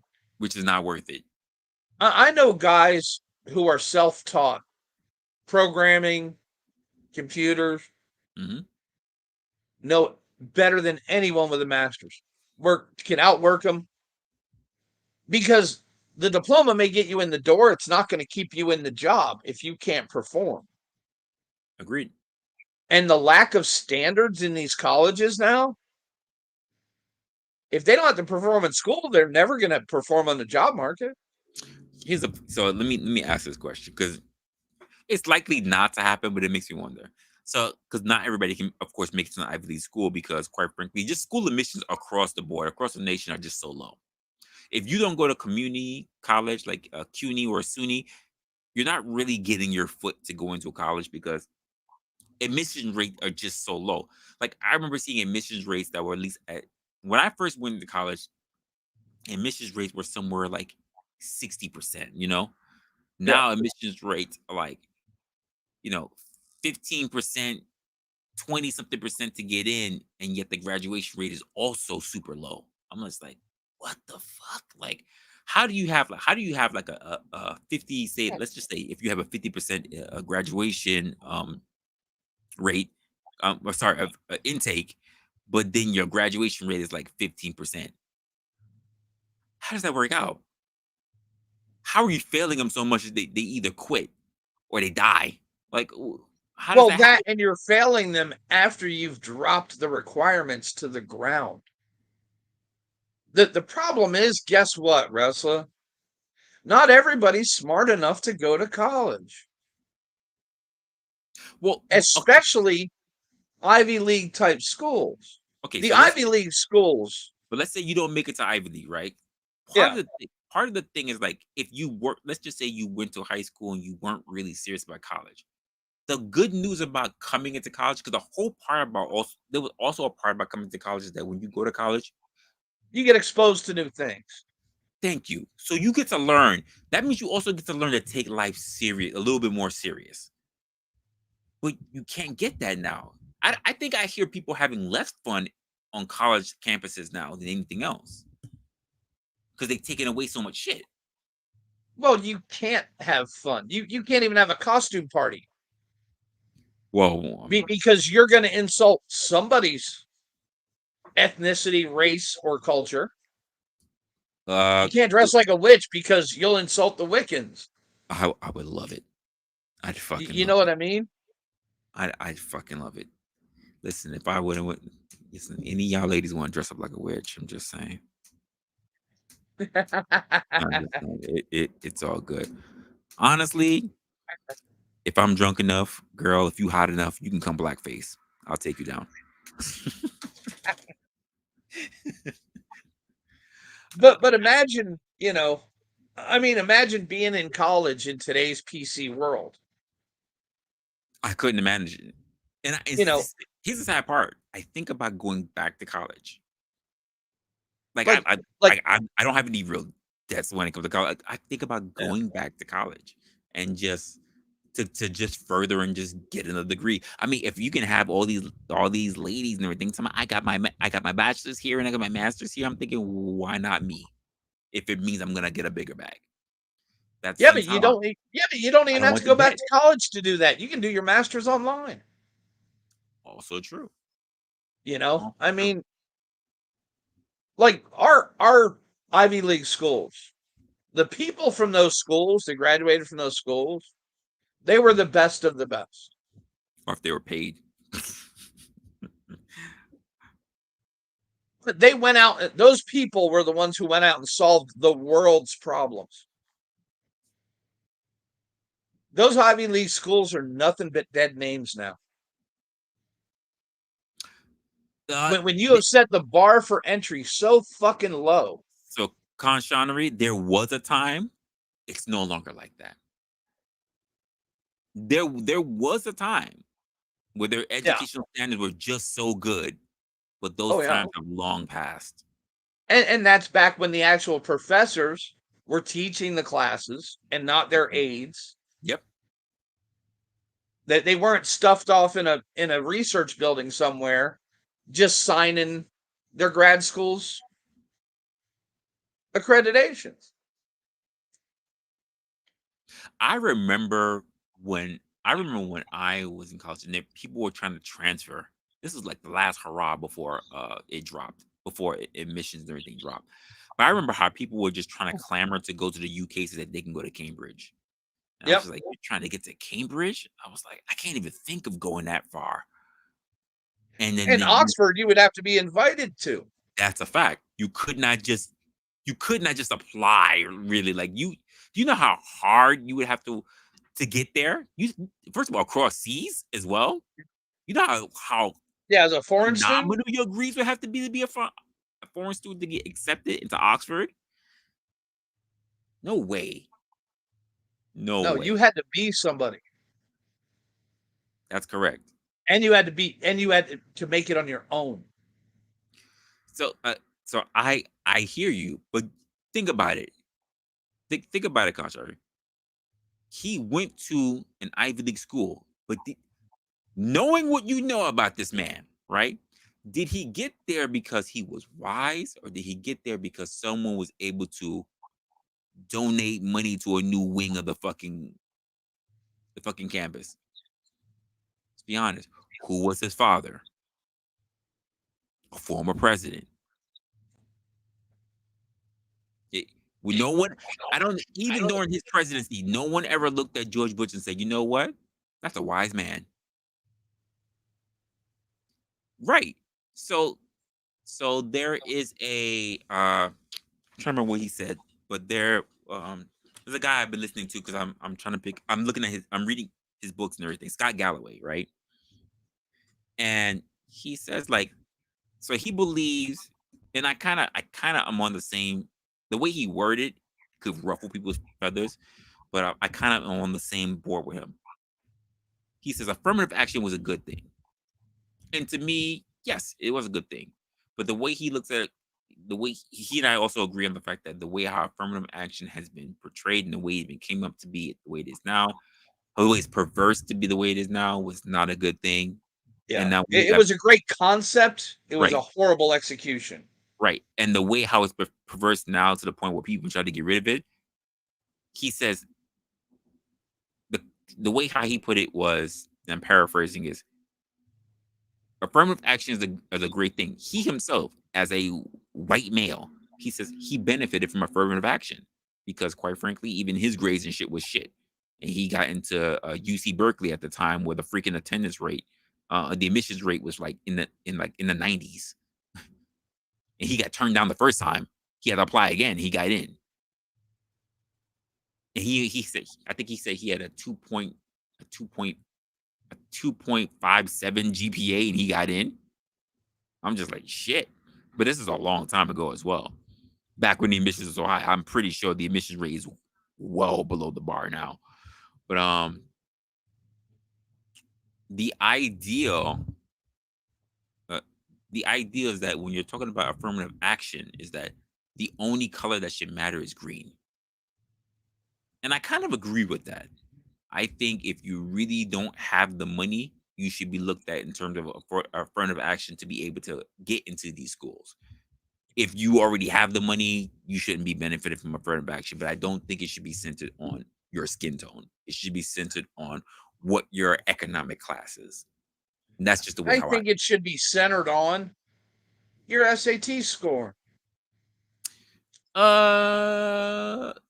Yes. Because when you get to that school, you're going to be competing with people who are at the highest level. I agree, but there are a lot of people who have the same SAT scores, and if you have a certain quota that you're trying to fill, if you didn't have affirmative action, you don't know what kind of discrimination you might get hit up against. Yeah, but how many points are you going to give them? Because they were giving them almost 300 points. Well, if you heard what the Asians were saying, they had to do double the points just to have in. Oh yeah, Asians had points taken away from them. They were getting. I'm not sorry, but I didn't even know that until I heard it, and I was like, Yeah. They're getting fucked. They're getting dude. fucked. They had to. If they went in with like a 1400, they took like 200, 300 points off of them, which is messed up. Oh yeah. I had no clue, and then when I hear him say it, but then I started looking into it, I was like, holy shit, like that's. Do you understand like how many high institutions would have been dominated by Asians? Do you know how many careers, how many dreams were stamped out? Oh yeah. Strictly because there wasn't enough of a particular ethnicity in there. And it's not just because they're Americans. Right. That's that my we thing. Kicked out of these schools. Period. But the idea of saying that you have let's just say you have an American Asian who has a high test score, but now you have some barely below the par, ain't shit Saudi Arabia kid, they get to go in? Yeah. That's crazy. Oh yeah. That's crazy. And now he has to do intellectual combat with people with top tiers, who are from the top tier. Yep. But yet there was someone else that he took their spot, who's now going to some low end college that's not really meeting what they have to meet. Who is now fucking up the grading curve there? Correct. 80% of Harvard students now are getting a B. Do you think that's possible if they had a high standard? No, it's not. Not at all. But like I said, a lot of schools now, even to places that they pay for college, they give you the tuition reimbursement. They only require you to have a C. Have a C or higher. And that's crazy. That's a lot. Well, it's just like not keeping kids in grade school back anymore. When I sit in those, when I look at those policies and I look at them and I sit in those, I'm just like, a C? Really? A C? Like, yeah, they just make. Do you understand how low your GPA is to have a C? Seriously? It's a About, 2. yeah, it's like a 2.2, 2.3. Like that's Yeah. nothing. You just showed up. That doesn't really account for a participation or anything. Like what are we doing? But that's all they require now. You can have a full-time job, get your credits, get your schooling paid for, and all you have to do, folks, is pull in a C. Now, to the smart person that does, to the smart person, right?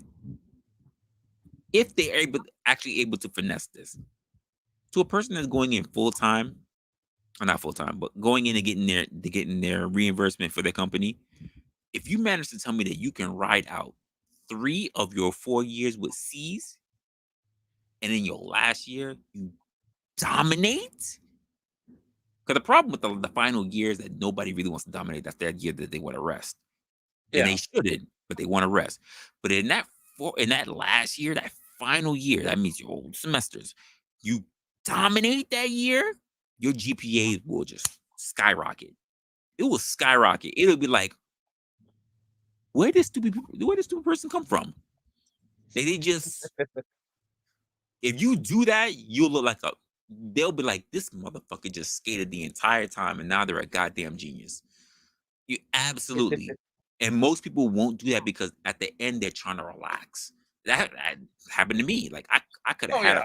a 4 I relaxed. Like I was like, I Yeah. can't. Their senior year, they don't have a class before noon. My They have no classes on Monday and Friday. You know. My senior year was me trying to fuck all the girls I didn't get early. That's Yep. all I was trying to. Who was that?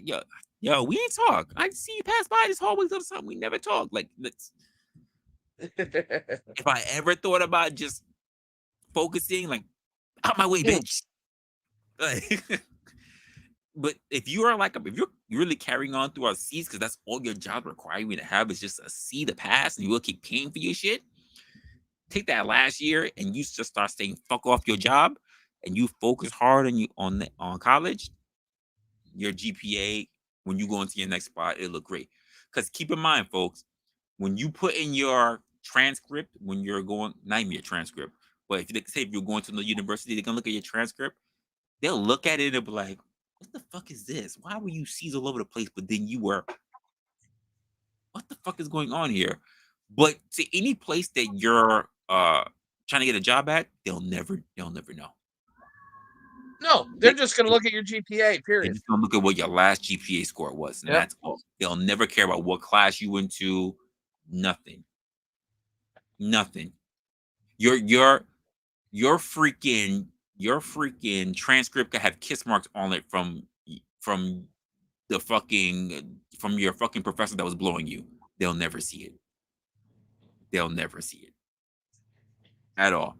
Your resume is just gonna say this and that. It could see the truth of the matter is that most companies, believe it or not, don't even look to see if you actually had your degree. Still to this day, unless you claim to go to a really big school or whatever, or if you know the person you're getting hired from went to that school or whatever. If you really put this was crazy to me because somebody's like, "Oh, this person has a 3.6 GPA." I said, "Okay, cool." They said they went to this school. I said, "Okay, cool." You're gonna take a look at that. There's no one they called up. For all we know, this person is getting fucking letters from that school saying, "Can you stop saying that you came here?" Yep. And I'm not looking at overall GPA. I'm looking at core GPAs in whatever I'm hiring for. I don't care how you did in, underwater basket weaving. Unless you're on the assembly line. I know you can move quick under pressure. Yeah. Not breathing. Outside of that, it's just I could not necessarily care. And that's just the way how I look at it. All right. But like I said, we already spent enough time. This was a great show. Didn't really cover everything the way I wanted to because quite frankly, it was the thing that was really dreading me. I didn't want to talk about P. Diddy. I really didn't want to talk about P. Diddy at all. I could not care about that, man. But it's something that everybody else was talking about. I will have more something on the line of something more fixed when it comes to Saturday because I am looking at a couple of things, but haven't really battled down on it. For some reason, this week ever since Sunday has been shorts week for me. I'm working on content. I'm working on shorts. I'm working on short videos. That's just been my thing for this week. So, and I will see whatever unfolds because I'm just so tired of hearing about this man. So you might hear something from P Diddy if we hear somehow he is gone or somehow it's proven that Cardi B actually pegged him or something. Because outside of that, I couldn't. I care less. Outside of that, is there anything you want to say, Mail, before I start taking off? No, sir, I'm good. Thanks for the show. Absolutely. Thank you for everybody for showing up. And that's pretty much it from there. Outside of that, I didn't have a big week this week. Like I said, it's just me editing, and trying to. Yes, there was some weird meme thing, weird rumor that says that Cardi B it was either Cardi B. It might have been Nicki Minaj. It may not have been Cardi B. It may have been Nicki that said that they pegged them. I can't remember. It was something on my feed, and I didn't want to see it because I didn't really care. But yeah, she said it was either one of those two. It was either Cardi B or Nicki Minaj. There was some weird meme on my face on my Instagram that basically said, yeah, you know, she pegged him or whatever. I don't know. I'm not gonna look at it because, quite frankly, if he got pegged, he got pegged. I really don't give a shit. At this point, he could say that he was riding on Big's dick for all these years. I really couldn't care. Um, all we know is what his lines always are, and that's take that, take that, take that. So outside of that, do not care. Uh, with that being said, I'm gonna do a quick drop down to you so I can just give my regular calls to everybody, Mail. I'll get right back to you. So, guys, of course, we are at that time. We are at that time. Thank you, everybody, for actually showing up. Like I said, I will focus on something hopefully be a little bit more entertaining for this coming Saturday. For some reason, picking up these really weird and random topics is something I'm actually kind of enjoying. As much as I like to have things kind of structured out as to what I'm going to talk about, so I like kind of being also in the now and actually talking about kind of stuff, even though we kind of do get kind of off topic and it could be for a while, but I like where the conversations go because I just like to have fun and hopefully that you guys are having fun with these conversations as well. With that being said, we talk about a whole bunch of messy things going on. If you do want to support or actually donate to anything, I do have my cash up, which is at $ Resla Opinionated. But if you're not inclined for cash apps, I do have my PayPal, which is also at Resla too. If you're inclined for those kind of things, I'm also on different social medias. I'm actually going to post something on my Twitter, which is also at _Resla. For all you guys already know me, you already know that I'm here on YouTube, of course. And then, of course, we have my Resla Opinionated, which is on my Instagram. I actually started posting some of the shorts. You may have already seen some of those, and I got some new stuff coming on. And if you have any ideas for anything, always catch me at wrestleropinionated@gmail.com. Let me say that one more time. wrestleropinionated@gmail.com. So feel free to always reach out to me in case you ever have any ideas or some things that I may not be necessarily thinking about that we can actually touch up on. With that being said, because I like to say that a lot, trust me, I notice it when I'm looking at my edits. I say that a lot. It's a tick of mine. It's a tick. It's not a tick, but it's a tick. It's not a tick, but it's a tick. And with that being said, see, I said it already. Hopefully it was a good show for you guys. I will see you on Saturday. Be sure to take a look at my shorts. I will be trying to do some other things. I'd like to look at on my shorts to see if there's any particular type of content that could pull up for people who didn't necessarily see it, especially for those who might be looking on the replay. And I will see you guys in the next one. Until then, take care of yourselves. Keep yourself healthy. See me on the other platforms that I happen to go on as well. And of course, stay opinionated. I'll see you in the next one. Later, y'all. Later.